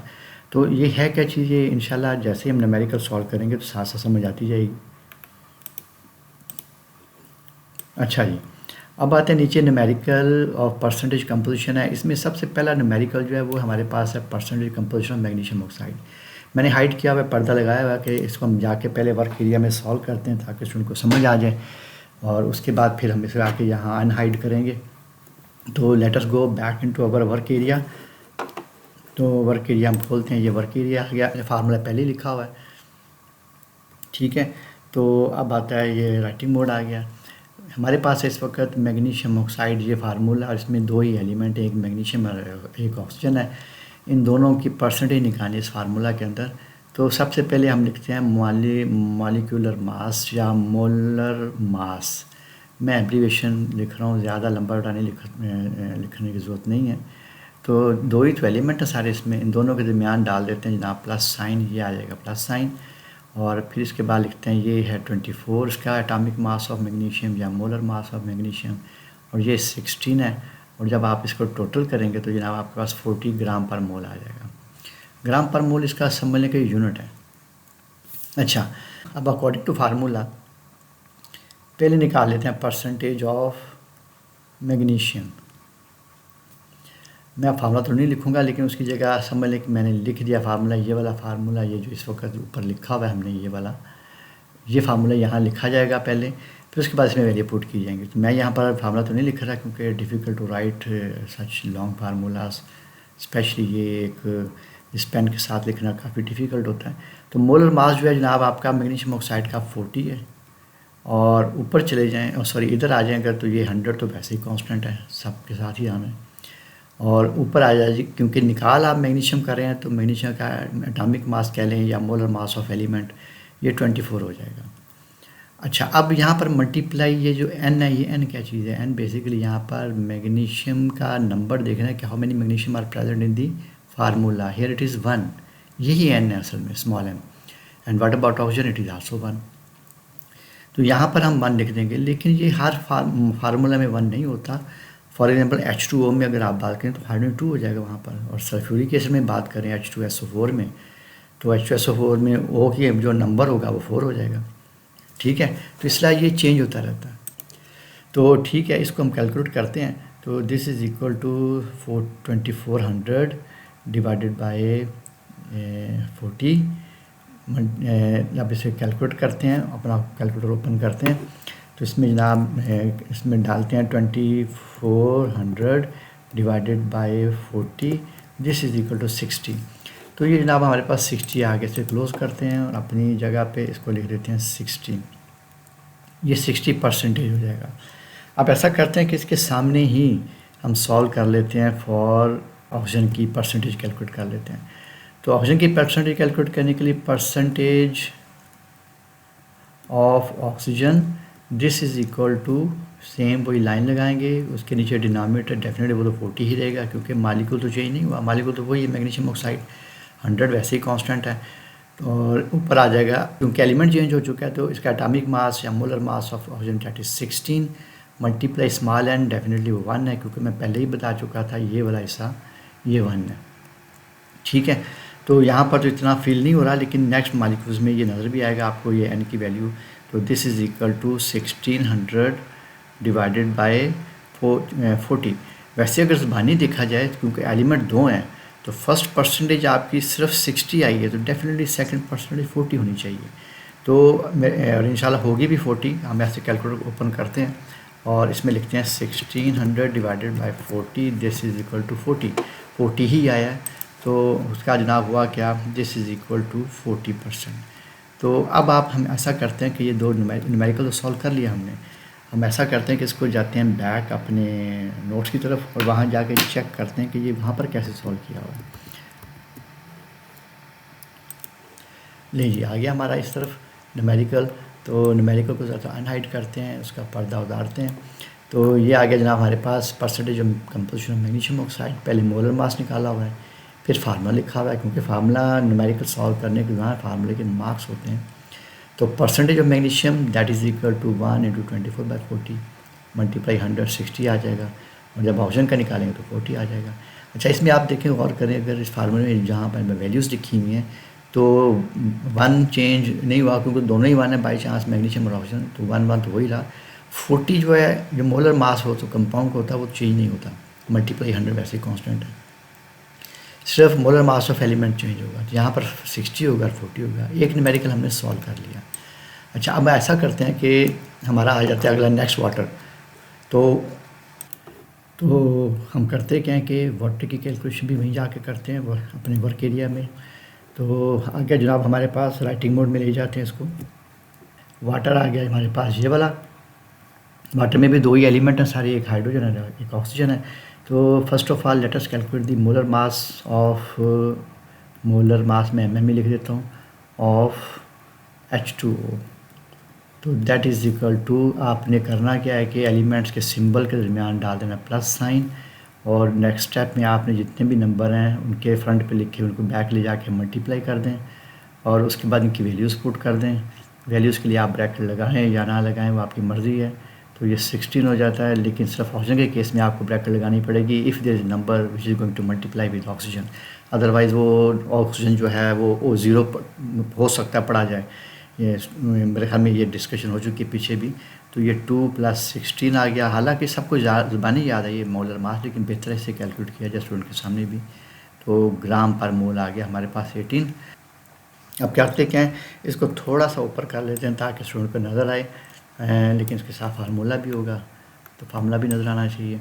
तो ऐसा करते हैं, ये कर लिया हमने, और पहले ही एक लाइन लगा लेते हैं स्टूडेंट के लिए, ताकि ये ज़रा यानी प्रॉब्लम ना आए। ये इसे यहाँ पर लाइन लगा लेते हैं, क्योंकि दो एलिमेंट हैं, तो दो एलिमेंट की कैलकुलेशन के लिए एक लाइन शुरू में लगा लेते हैं। अब आ गया सबसे पहले यहाँ पर परसेंटेज ऑफ हाइड्रोजन। तो हाइड्रोजन की परसेंटेज के लिए जनाब यहाँ पर लाइन लगाएंगे। डिनोमिनेटर में हम लिख देंगे 18, क्योंकि वो मॉलिक्यूलर मास है फॉर वाटर, और 100 वैसे ही कांस्टेंट है। ठीक है, हो गया।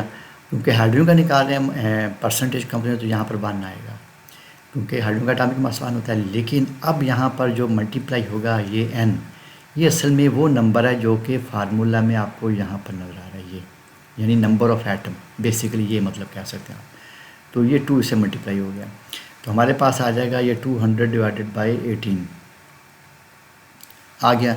अब इसको सॉल्व कर लेते हैं। सॉल्व करने के लिए कैलकुलेटर ओपन किया, तो 200 divided by 18 this is equal to 11.11। तो आप इसे लिख सकते हैं यहाँ पर, this is equal to 11.11 percentage. ये आगे हाइड्रोजन की। अब साथ ही परसेंटेज निकाल लें आप ऑक्सीजन की, percent of oxygen that is equal to, नीचे वाला हिस्सा सेम रहेगा 18, क्योंकि मालिक्यूल तो चेंज नहीं हुआ, मालिक्यूल तो वही है, वाटर का वाटर ही, और उसका मोलर मास 18 होता है, 100 वैसे ही कांस्टेंट है, लेकिन एलिमेंट चेंज हो गया, इसलिए यहाँ पर एटॉमिक मास 16 हो जाएगा, और multiply number of oxygen atom present in the molecule. यहाँ पर डेफिनेटली नज़र आ रहा है 1 है, अगरचे नहीं लिखा हुआ, तो ये 1 आ गया। अब इसका जनाब हमारे पास आ जाएगा 1600 डिवाइडेड बाई 18। तो इसको भी कैलकुलेटर से सॉल्व करते हैं, इक्वलिटी साइन मैं पहले लगा लेता हूँ। तो ये आ जाएगा जनाब हमारे पास 1600 divided by 18 this is equal to 88.88। तो आप इसको जनाब इसे लिख लेते हैं यहाँ पर, इसका आंसर 88.88, क्योंकि आगे भी 8 था, बेशक इसको 9 कर लें। ठीक है, तो ये परसेंटेज हो गई। तो इस तरीके से हमारा ये न्यूमेरिकल भी सॉल्व हो गया। अब बैक जाते हैं, पीछे देखते हैं इसको कैसे सॉल्व किया हुआ है, और ये हमारा आ गया यहाँ पर।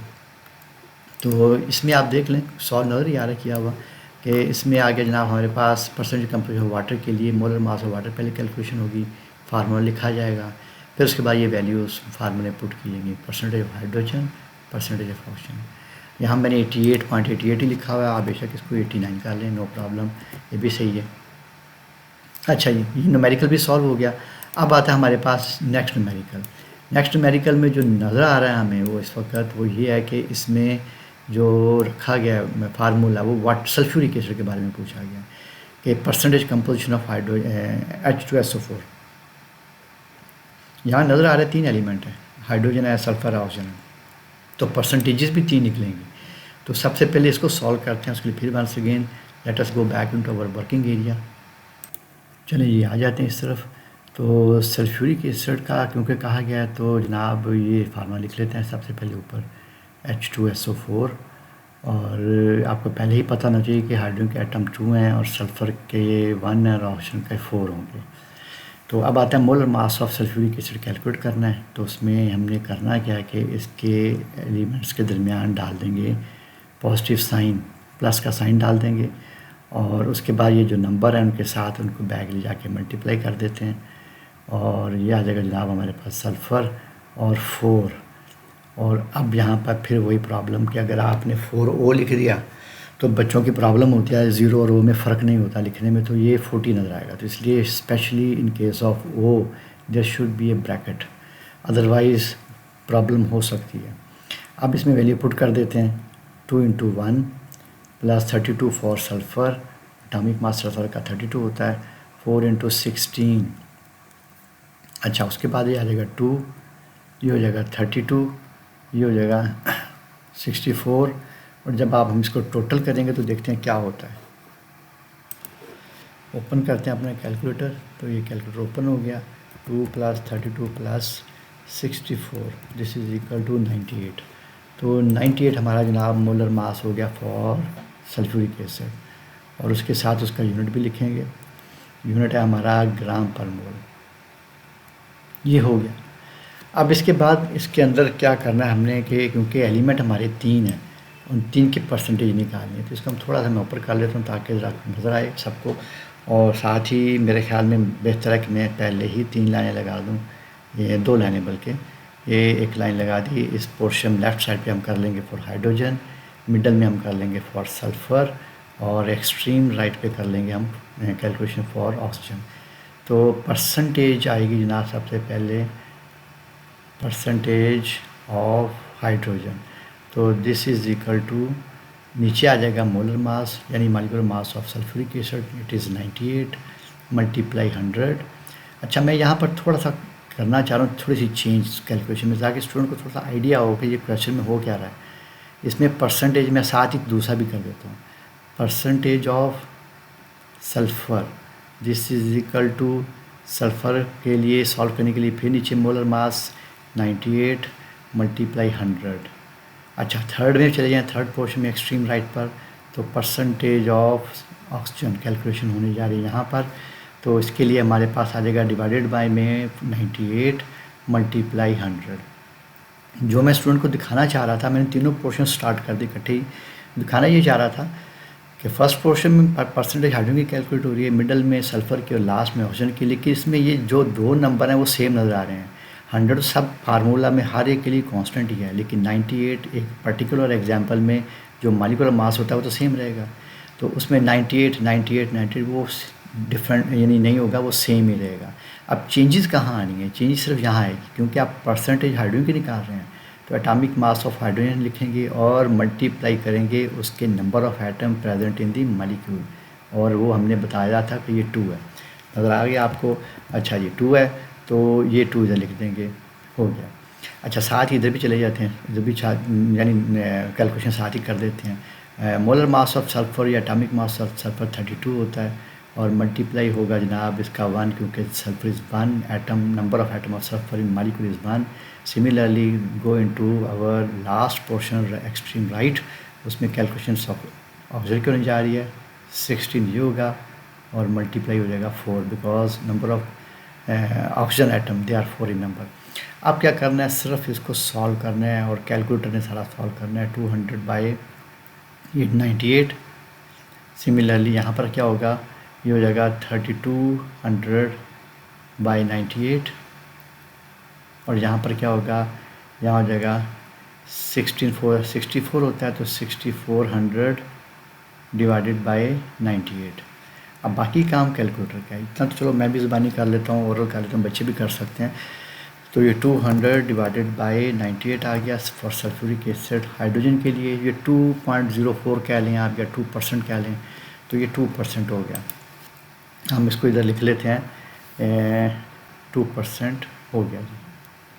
फिर आ जाए जनाब दूसरी तरफ, तो दूसरी तरफ के लिए 32 यानी for sulphur 3200 divided by 98, this is equal to 32.6% या 32.65% कर लें आप इसे, तो ये आ जाएगा जनाब आपके पास 32.65% हो गया आपका इसकी सल्फ़र की।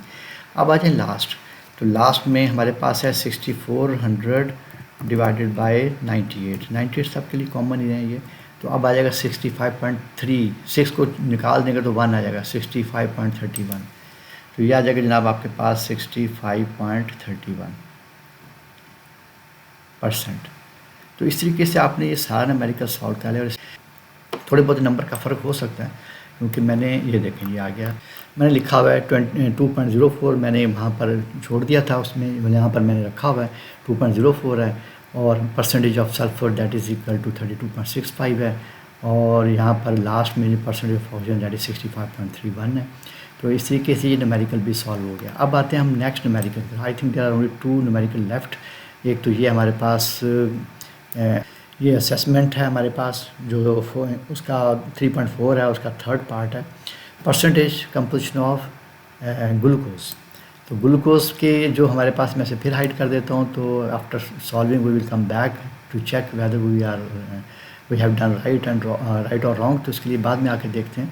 तो पहले हम जाते हैं अपनी उस वर्किंग एरिया की तरफ। चलें जी, इधर आ जाते हैं। हमारा क्योंकि ग्लूकोज है तो ग्लूकोज का फार्मूला तो सबको याद होगा, C6H12O6, और सबसे पहले इसका मोलर मास निकालना पड़ेगा। मोलर मास मैं कभी पूरा लिख जाता हूँ, मैंने पूरा लिख दिया है मोलर मास, यहाँ पर पिछली जगह मैंने mm लिख दिया था, इससे कोई फ़र्क नहीं पड़ता। तो ये आ जाएगा जनाब, हमने करना क्या है, इनके सिंबल्स के दरमियान डाल देंगे प्लस साइन, और ये आ गया आपके सामने O6, और उसके बाद ये नंबर जो हम बैक ले जाएंगे, ये बैक ले जाकर उनके साथ कोएफिशिएंट बन गए, और उसके बाद आपने क्या करना है, और ये वही मसला आ गया दोबारा कि याद होगा ये 60 फील होगा, इसलिए आपको इसको करना पड़ेगा ब्रैकेट। उसके बाद वैल्यू पुट कर देंगे, 6 × 12 हो जाएगा, फिर आ जाएगा 12 × 1 हो जाएगा, और 6 × 16 हो जाएगा। ठीक है जनाब, इसको हम सॉल्व करते हैं। बच्चों के लिए हम इसे ओपन कर लेते हैं।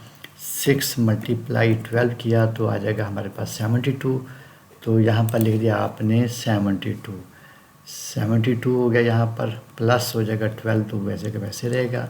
16 × 6 जो है वो करना पड़ेगा, ये 96 हो गया, तो यहाँ पर आ गया हमारे पास 96। ओके, अब आप इन सब नंबर को टोटल भी करना है, तो इसके लिए हम इसको करते हैं पहले क्लियर कैलकुलेटर को। तो 72 + 12 + 96 सॉरी, तो 96 आ गया, तो इट इज़ 180, तो 180 आ गया हमारे पास, 180 ग्राम पर मोल। वेरी गुड, ये तो हो गया सॉल्व। अब हमारे पास एलिमेंट 3 है, तो डेफिनेटली ये 3% निकलेंगे, तो फिर बिल्कुल पिछले न्यूमेरिकल की तरह अगर हम इसको सॉल्व कर लें, सॉरी 2 लाइनें लगा लें ताकि हमारा वर्क एरिया क्लियर भी हो जाए, स्टूडेंट को समझ भी आ जाए कि हम कर क्या रहे हैं। लेकिन पेपर में तो डेफिनेटली आपको उसको अकॉर्डिंगली करना पड़ता है कि किस तरीके से उसको अरेंज करना है, किस तरह लिखना है। तो ये 3 लाइनें मैंने लिख दी। यहाँ पर बेसिकली एक चीज़ ट्रांसफ़र करनी है स्टूडेंट को कि क्वेश्चन न्यूमेरिकल जो है कितने सिंपल तरीके से सॉल्व हो रहे हैं। अच्छा, ये परसेंटेज हो जाएगा आपके पास, सबसे पहला एलिमेंट कार्बन है, तो divided by according to formula molar mass divided by में आएगा, आई मीन टू से इन डिनोमिनेटर, और मल्टीप्लाई हो जाएगा 100। बिल्कुल पिछले क्वेश्चन की तरह इस एरिया को बाद में आके सॉल्व करते हैं। फिर आ जाएगा परसेंटेज, आ जाएगा हमारे पास हाइड्रोजन, तो हाइड्रोजन की परसेंटेज में आपके पास आ जाएगा फिर 180, वो तो सेम ही रहेगा क्योंकि हमारी को ग्लूकोज या वो तो चेंज नहीं हुआ, तो ये आ जाएगा 100। और एंड पे आ जाएगा परसेंटेज ऑफ ऑक्सीजन, तो this is equal to 180 once again और मल्टीप्लाई 100, ये दो यानी जो नंबर है वो चेंज नहीं हो रहे तीनों केसेस में। ये अब आपकी मर्ज़ी है, आप इसको पैरेललिज्म में सॉल्व कर दें या पहले आप कार्बन सॉल्व कर लें, फिर नीचे हाइड्रोजन, उसके बाद फिर नीचे ऑक्सीजन। यहाँ पर डेफिनेटली हमारे पास एक रिस्ट्रिक्टेड एरिया होता है, हमने स्टूडेंट को समझाना है, तो इसी तरीके से सनी मूव कर सकते हैं। तो अब आएगा जनाब सबसे पहले है कार्बन। तो कार्बन का एटॉमिक मास जो होगा वो, या मोलर मास कह लें, 12 है, multiply by number of carbon atom present in the glucose molecule, they are 6 in number.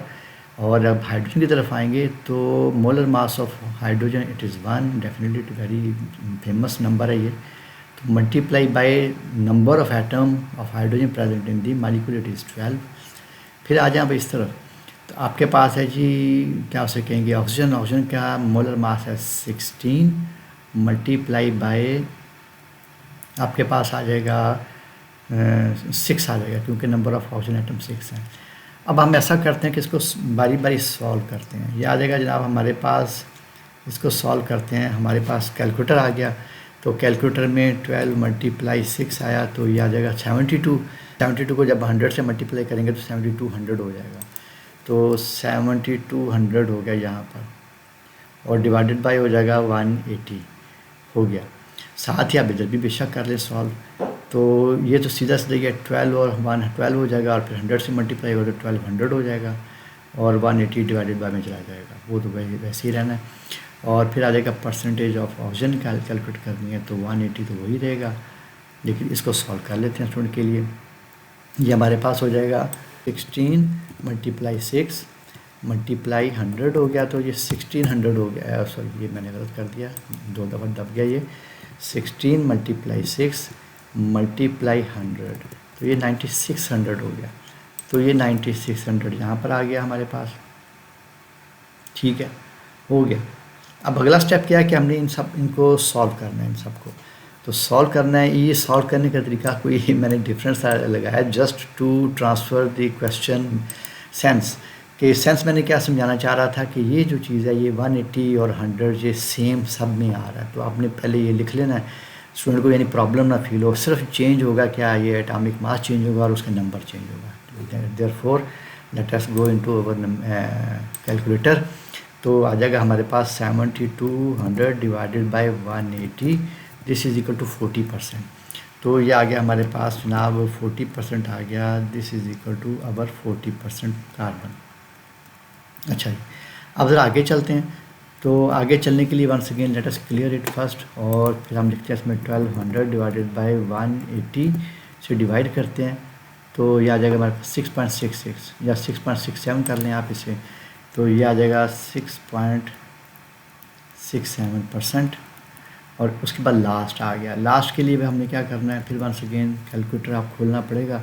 Calculator खोला और उसमें आ जाएगा जनाब हमारे पास 9600 डिवाइडेड बाय 180, तो दिस इज इक्वल टू 53.33। तो ये आ जाएगा 53.33। तो अब ऐसा करते हैं कि जाके अपना नोट्स को चेक करते हैं कि वहाँ पर हमने क्या क्या नोट किया हुआ है, सही है या थोड़ी सी चेंजेस हैं। तो ये आगे नोट्स, तो इसको हम साइड पे कर लेते हैं।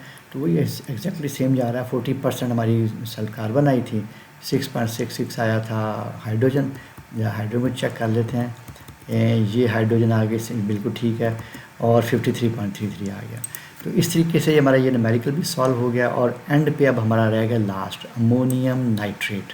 What is the formula, NH4, ये H को थोड़ा प्रोमिनेंट कर लें, NH4NO3, this is ammonium nitrate. अब अमोनियम नाइट्रेट का फार्मूले में एक प्रॉब्लम जो नज़र आ रही है आपको, प्रॉब्लम तो नहीं कहना चाहिए, कि नाइट्रोजन ट्वाइस अपीयर हो रहा है, यहाँ भी हो रहा है और यहाँ भी हो रहा है। तो जब आप स्पेशली मालिक्यूल फार्मूला निकाल रहे हो ऐसे मालिक्यूल्स में जिसमें एक ही एलिमेंट मोटी जगह पे नज़र आ रहा है आपको, तो सबसे पहले आप इसको टोटल करें। आप लिखेंगे N2, क्योंकि एलिमेंट 2 हैं, हाइड्रोजन 4 हो जाएगा और ऑक्सीजन हो जाएगा 3। ये बिल्कुल ऐसे ही जैसे मैं साइड पे करता हूँ, कि और एग्जांपल देता हूँ आपको, कि जैसे कि आपके पास है फॉर एग्जांपल एसिटिक एसिड, कि अगर एसिटिक एसिड है CH3 है, तो इसके अंदर आपको फार्मूला सबको स्टूडेंट को याद भी होना चाहिए। मैंने आपको बताया केमिस्ट्री के अंदर ये इंपॉर्टेंट चीज़ है कि जो प्रोमिनेंट चीज़ों के फार्मूलाज हैं वो याद होने चाहिए। एसिटिक एसिड में अगर जाएँ तो आपको कार्बन 2 दफ़ा नज़र आ रहा है, हाइड्रोजन भी आपको 2 दफ़ा नज़र आ रहा है और ऑक्सीजन भी 2 दफ़ा नज़र आ रहा है। अगर आपको इसका मॉलिक्यूलर मास कैलकुलेट करना पड़ गया किसी जगह, तो आपको ऐसे नहीं करना, सबसे पहले आपने इसको करना है टोटल। इसको कंडेंस करेंगे, CH2 कंडेंस मीन जितने एलिमेंट मोटी जगह पे नज़र आ रहे हैं इनको एक जगह इकट्ठा कर दें, तो हाइड्रोजन 4 हो जाएगा और ऑक्सीजन 2 हो जाएगा। ऐसा लिखने के बाद फिर आप मॉलिक्यूलर वेट कैलकुलेट करना शुरू करेंगे, राइट। तो इस तरह हम करने के बाद हम इसको कर देते हैं रब, सिर्फ समझाना था। तो ये हो गया ख़त्म। अब आते हैं वापस अपनी इस पोजीशन पर। तो let us calculate the molar mass या मॉलिक्यूलर मास ऑफ, अब मैं यहाँ पर mm लिख देता हूँ, ऑफ अमोनियम नाइट्रेट। तो हम करेंगे क्या, इनके सिंबल्स के दरमियान डाल देंगे पॉजिटिव साइन और ये आ जाएगा ऑक्सीजन। तो ऑक्सीजन के साथ अगर आपने लिखा 3 तो ख़तरनाक है ये, वरना 30 फील होगा, क्योंकि स्टूडेंट की राइटिंग में ये प्रॉब्लम होती है। ऑक्सीजन और यानी O और 0 में इतना फ़र्क नहीं होता। अगले स्टेप में आप नाइट्रोजन की बैक पे ले जाएंगे ये नंबर, और सिर्फ नाइट्रोजन नहीं बाकी एलिमेंट्स के भी। ये हाइड्रोजन आ गया, 3 भी मैंने लिख ही दिया वैसे पहले ही, और बल्कि मैंने पहले ही लिख दिया था। अच्छा, उसके बाद आ गया आपने इनके अंदर एटॉमिक मासेस को फिक्स कर देना। ये इट इज़ 14, फिर आ जाएगा 4 × 1 हो जाएगा, और इसके बाद 3 × 16 हो जाएगा। तो ये हो जाएगा 28, ये हो जाएगा 4 और ये हो जाएगा 48। अब आप इनसे ऐसा करते हैं कि इसको ज़रा टोटल करके देख लेते हैं। तो 28 + 4 + 48 दिस इज़ इक्वल टू 80। तो ये 80 आ गया, तो ये आ गया 80 ग्राम पर मोल। अच्छा जी, अब इसको अगर एलिमेंट कैलकुलेट करें तो इसमें एलिमेंट 3 ही हैं, नाइट्रोजन है, हाइड्रोजन और ऑक्सीजन है। तो बिल्कुल पिछले न्यूमेरिकल्स की तरह इसको भी हम ऐसा करते हैं कि इसके 2 लाइनें लगा के इसको 2 हिस्सों में डिवाइड, 3 पार्ट्स में डिवाइड कर लेते हैं, so that we can calculate in a proper manner, और स्टूडेंट को समझाने में थोड़ी सी आसानी हो जाएगी। ये पहली लाइन आ गई और ये सेकंड लाइन आ गई, और पहली एक्सट्रीम लेफ़्ट पे हम कर लेते हैं परसेंटेज कर लेते हैं जनाब नाइट्रोजन की, परसेंटेज ऑफ नाइट्रोजन। तो this is equal two divided by में डेफिनेटली 80 ही आएगा, उसका मोलर मास है, और ये आ जाएगा 100। और फिर आ जाएगा परसेंटेज ऑफ हाइड्रोजन कैलकुलेट करेंगे। तो परसेंटेज ऑफ हाइड्रोजन की मैंने फिर वंस अगेन 80 तो नीचे ही रहेगा डिवाइडेड, क्योंकि 80 मॉलिक्यूलर मास और मॉलिक्यूल चेंज तो नहीं हुआ, वो तो वही का वही है, N2H4O3 कंडेंस शेप में जो लिखा हुआ है।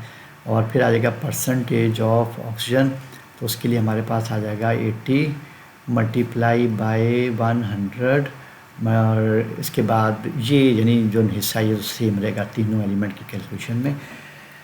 80 मॉलिक्यूलर मास है वो, तो इस पर्टिकुलर एग्जांपल में वही रहेगा, और 100 वैसे ही कांस्टेंट है। अब आते हैं इधर ऊपर की तरफ न्यूमरेटर में कि क्या क्या लिखना है, क्योंकि ये परसेंटेज ऑफ नाइट्रोजन है, तो नाइट्रोजन का एटॉमिक मास होता है 14 × number of atom of nitrogen, they are 3 number. अच्छा, मिडल में आ जाएँ तो एटॉमिक मास ऑफ हाइड्रोजन वो तो फेमस है 1 है, और है कितने, वो 4 है। एक्सट्रीम राइट पे आ जाएँ तो एक्सट्रीम राइट पे हमारे पास है एटॉमिक मास ऑफ ऑक्सीजन, वो 16 है, सबको पता है, × 3, क्योंकि number of atom of oxygen they are 3 number. ये करने के बाद अब हमारा काम है अगला इसको सॉल्व करने का। तो सबसे पहले एक्सट्रीम लेफ़्ट पे चले जाते हैं, परसेंटेज नाइट्रोजन की निकाल लेते हैं।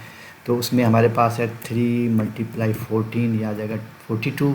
42 को मल्टीप्लाई करेंगे 100 के साथ, तो हमारे पास आ जाएगा जनाब 42 और 4200 हो जाएगा, 4200 हो गया डिवाइडेड बाय 80। ठीक है जी, ये हो गया।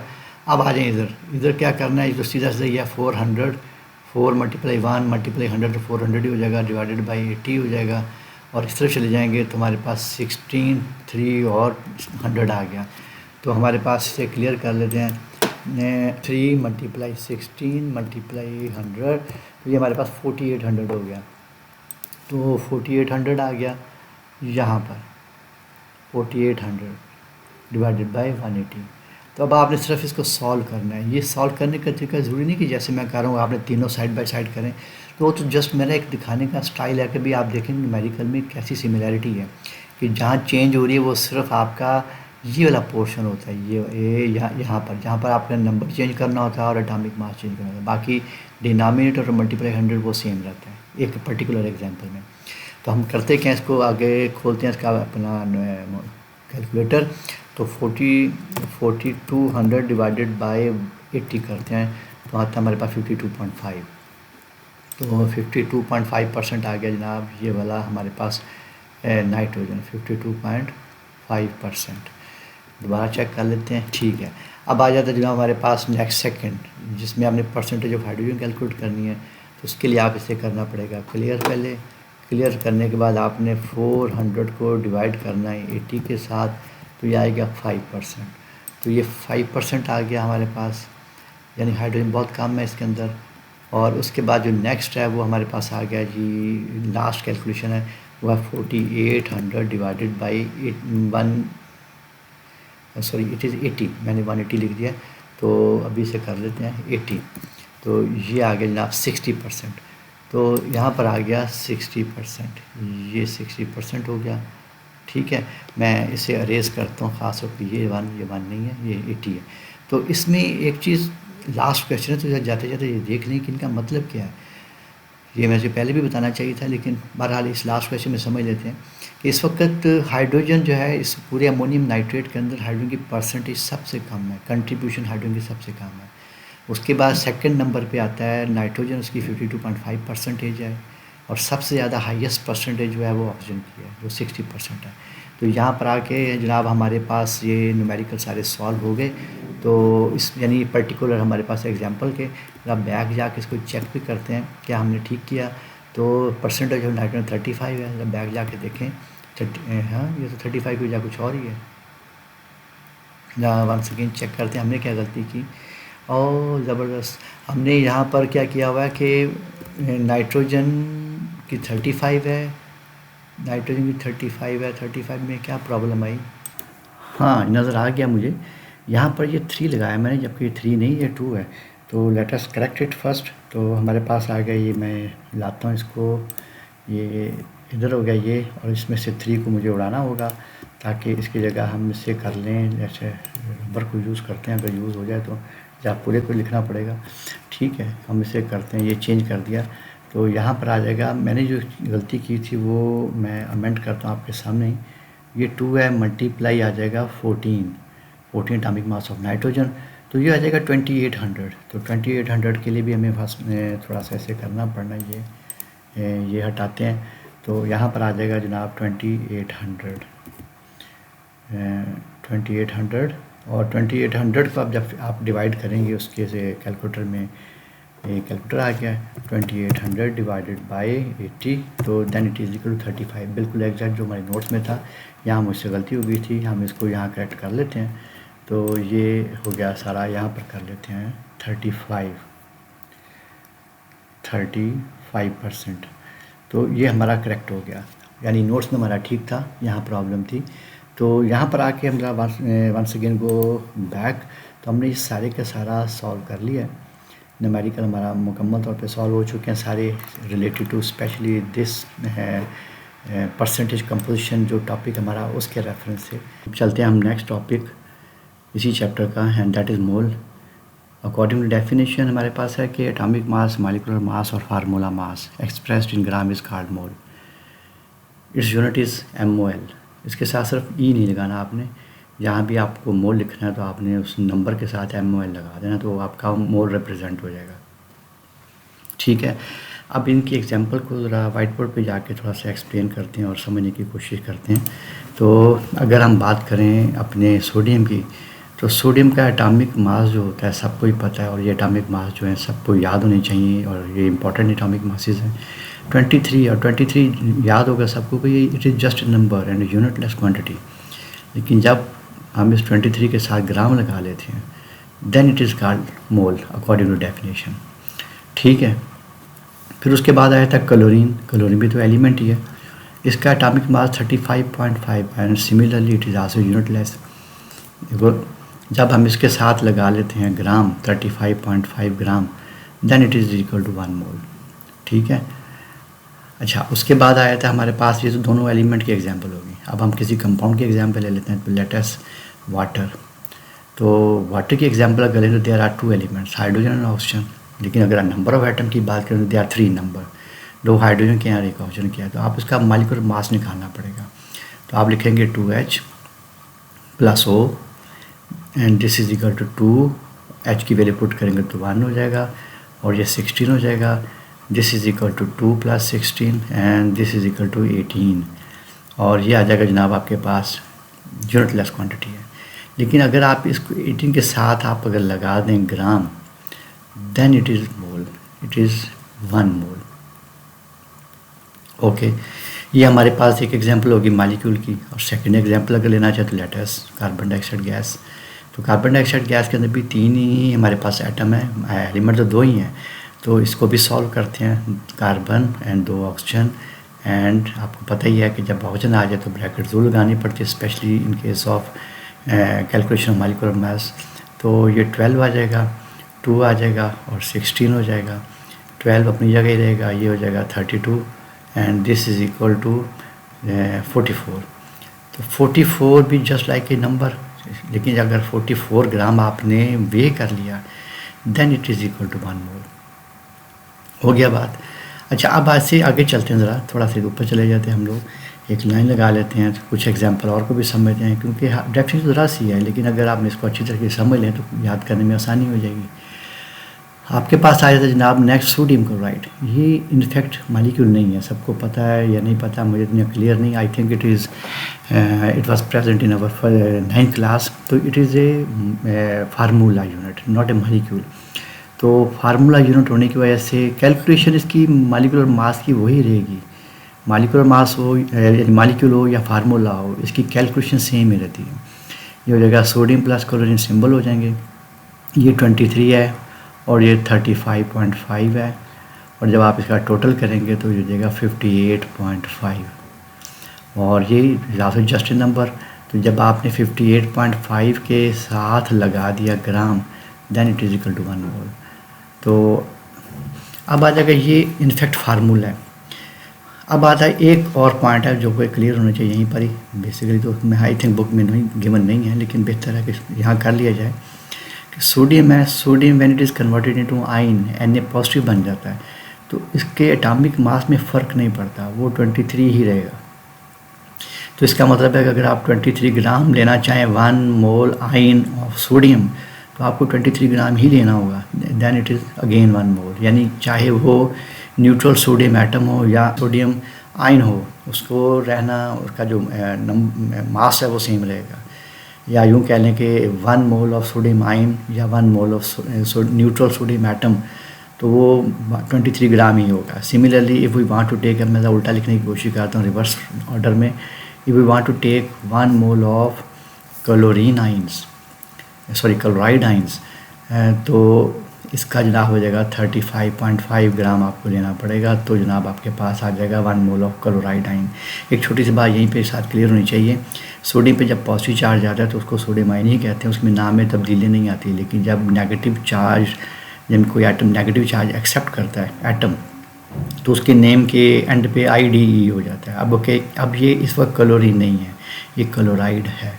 तो बस ऐसी बाई दी हुई बात आपको समझ होनी चाहिए। Let us go back into our notes में बैक जाके देखते हैं। तो इसमें इस वक्त हमारे पास है, once again let us read out the definition atomic मास।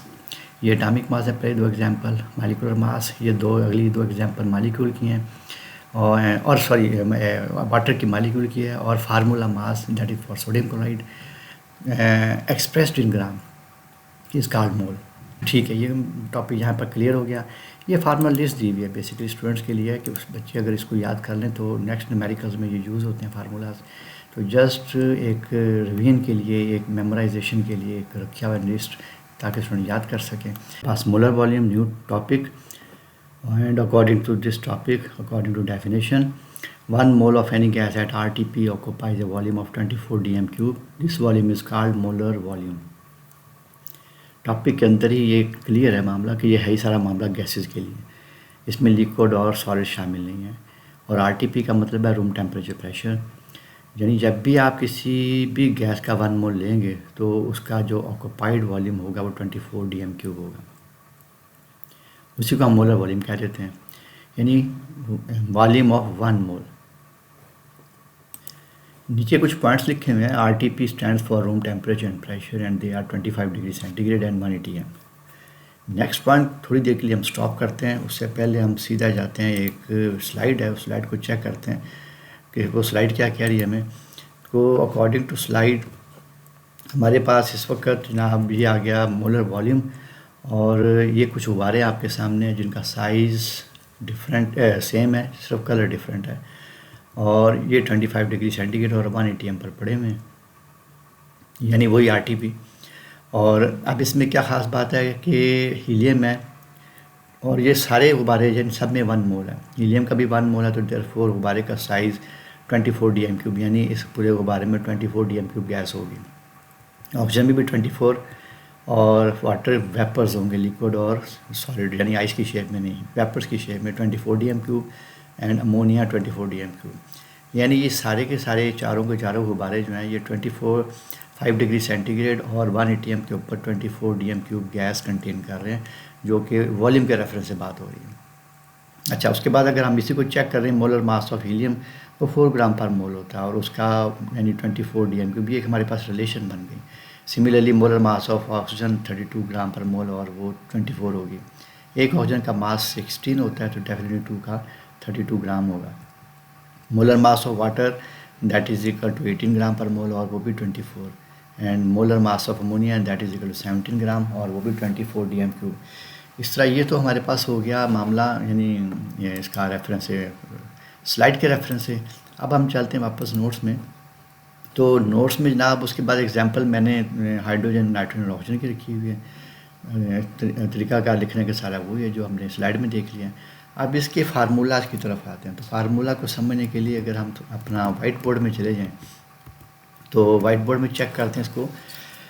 यहाँ पर जाके हमारे पास है जनाब वॉल्यूम एट RTP। अभी हमने बात की है कि ये होता है असल में 24 DM3।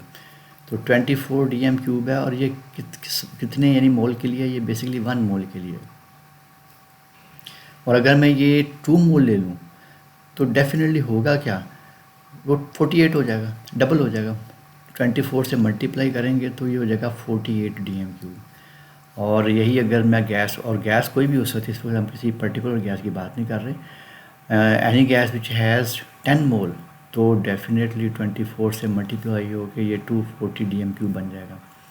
और अब अगर थोड़ा सा रिवर्स में बात करें, अगर हमारे पास मैं किसी भी गैस का हाफ मोल लिया है तो क्या शेप बनेगी, उस वक्त 24 का हाफ हो जाएगा तो 12 DM3 होगा। ठीक है, तो इस तरीके से यानी हमने इसे एंड पे हम ये रिज़ल्ट ये निकालते हैं कि अगर हम इससे फार्मूला हमारा डेवलप हो जाता है कि number of moles of any gas, bracket कर लें बेशक इसको साथ ही, बेहतर तो यही है, मल्टीप्लाई 24। तो ये हमारे पास फार्मूला सेट छोटा सा बन गया कि VRTP जब भी आपने करना है कैलकुलेट, तो उसके नंबर ऑफ मोल्स को आपने 24 से मल्टीप्लाई कर देना। इसी को आप अगर थोड़ा सा फर्दर इस फार्मूले को डेवलप करें तो याद होगा नंबर ऑफ मोल जो होते हैं उसका एक अपना फार्मूला है कि मास ऑफ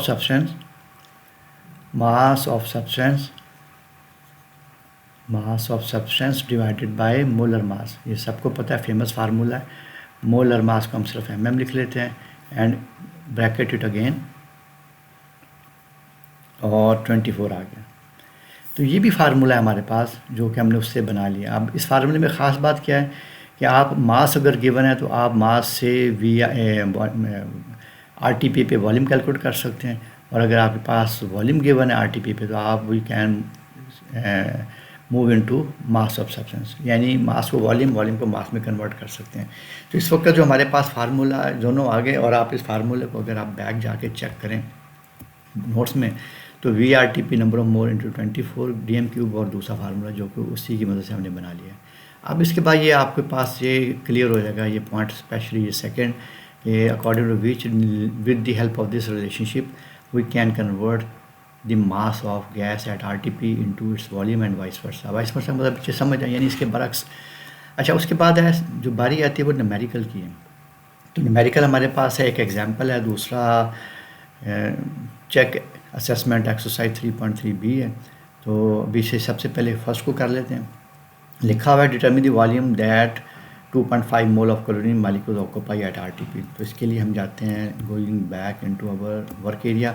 वर्क एरिया में एक काम मैं करता हूँ कि इसको मैं कॉपी पहले कर लेता हूँ, क्योंकि we are going to use this formula. इसके बाद हम इसे कर लेते हैं ऊपर, ठीक है। तो डाटा लिखते हैं, क्योंकि न्यूमेरिकल में जब भी आप टेस्ट हो, पेपर हो, एग्ज़ाम हो, तो उसमें सबसे पहले न्यूमेरिकल वाला में डाटा लिखा जाता है, चाहे वो फिज़िक्स के न्यूमेरिकल हो या केमिस्ट्री के हो। तो क्योंकि फार्मूला डेफिनेटली एक ही है, तो उस फार्मूला के मुताबिक अगर आप 1 सेकेंड ऊपर जाएँ तो इसमें सिर्फ 2 ही वेरिएबल हैं, VRTP वॉल्यूम और दूसरा आपके पास नंबर ऑफ मोल इंटू 24 तो वैसे ही कॉन्स्टेंट है। तो सिर्फ 2 ही चीज़ें मेन।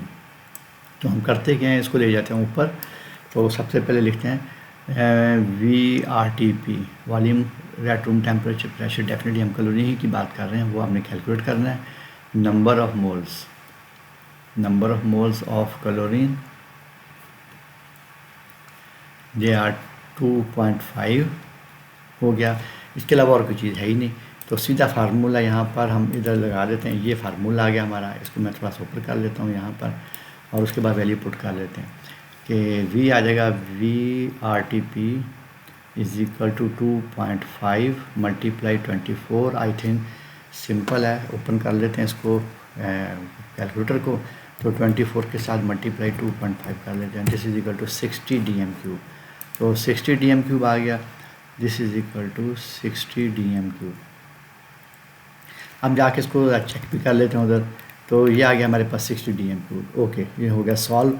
फिर सेकंड क्वेश्चन को देखते हैं। What volume does 0.8 mole of nitrogen gas occupy at RTP. अब नाइट्रोजन की बारी आ गई। आपकी नाइट्रोजन हो, क्लोरीन हो या एनी अदर गैस हो, उसमें सोल्यूशन न्यूमेरिकल को सॉल्व करने का तरीका नहीं बदलेगा, फार्मूला क्योंकि वही है। Again we are going to calculate volume. तो हम ऐसा करते हैं कि इसके सामने ही लाइन लगा लेते हैं, और लाइन आ जाएगी हमारे पास।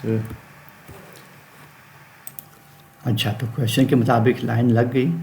क्वेश्चन के मुताबिक again we are going to calculate VRTP volume at room temperature pressure, that is to be calculated number of moles of nitrogen and they are provided of N2 that is equal to 0.8 mole भी लिख लें, बेशक आगे MOL mole, और VRTP formula paste copy paste कर लेते हैं तो यहाँ पर। तो ये फार्मूला आ गया। फार्मूला लिखना ज़रूरी है, क्योंकि इसके बगैर नंबर के कटने के चांसेस हैं। तो अब आ जाएगा हमारे पास VRT, it is to be calculated, that is equal to number of moles जो हैं 0.8 हैं, मल्टीप्लाई 24 एंड कैलकुलेटर। तो कैलकुलेटर में हमारे पास आ जाएगा 24 मल्टीप्लाई 0.8 जिस इज इक्वल टू 19.2। तो बेसिकली ये नाइट्रोजन होगी एट RTP 19.2 DM3। इसको भी जाके चेक कर लेते हैं अपने नोट्स में कि क्या सूरत हाल है इसकी। ठीक है, हो गया। अब आता है हमारे पास next question, that is equal to check exercise, check assessment exercise 3.3A part है।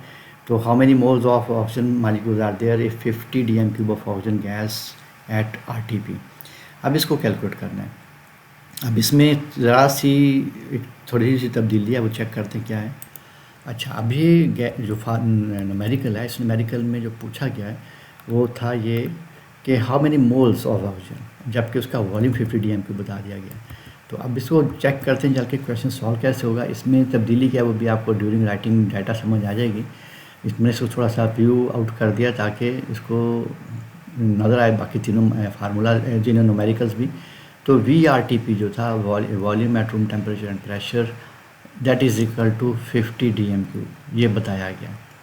अच्छा, उसके बाद क्या चीज़ है, number of moles. Number of moles given है, नंबर ऑफ मोल्स। और once again let us go back, मुझे थोड़ा सा डाउट हो रहा है, वो है जनाब आपके पास ऑक्सीजन है और कैलकुलेट करना है। ठीक है, वो ऑक्सीजन है, number of moles of oxygen it is to be calculated, that is sign of interrogation. और उसके बाद क्या जनाब, सीधा सीधा फार्मूला लगा लें। फार्मूला यहाँ पर आ गया।